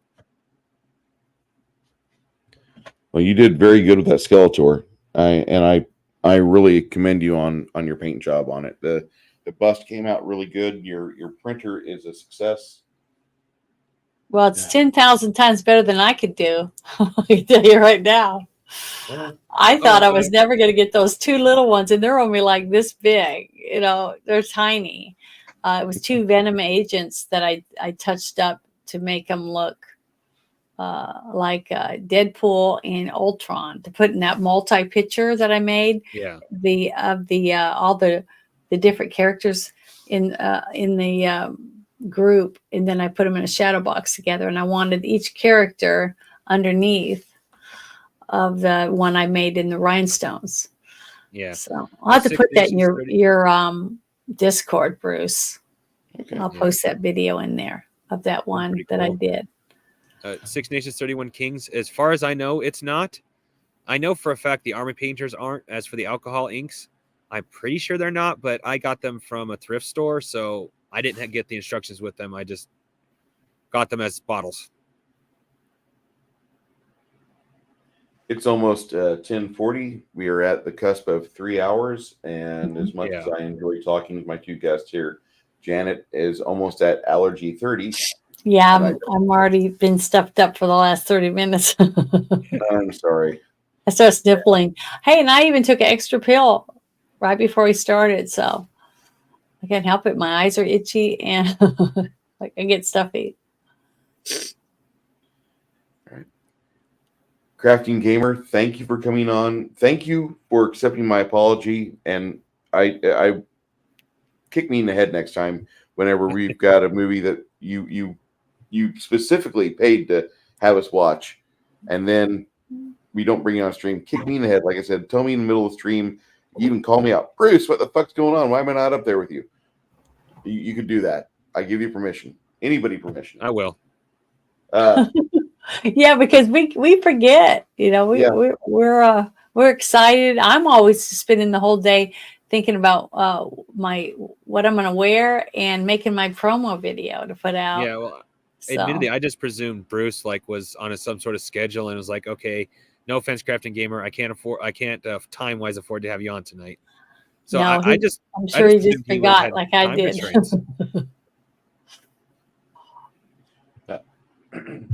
We will be back next week, Sunday night. Be in our Discord for the viewing of the Spice Diver Edit 1984's Dune. be there for 3 hours. If you have popcorn, that would be appreciated. We will do a 5-minute intermission in the middle of a movie. That way you guys can get all your flow taken care of and restock on your drinks. And then Monday we will do the review of the 1984 Spice Diver Edit, which is a different version of Dune than what you've seen before, more than likely. Janet, would you like to take us out of the theater? Like, what do you mean? The final word, miss. Oh, just want to say thank you to everyone. Thank you for joining us. We really, really appreciate you for sticking with us and letting us do what we love and talk about movies. And we're glad that you guys enjoyed it. I hope you enjoyed it. Really, thank you, and good night. Night, everybody. End stream. There we go.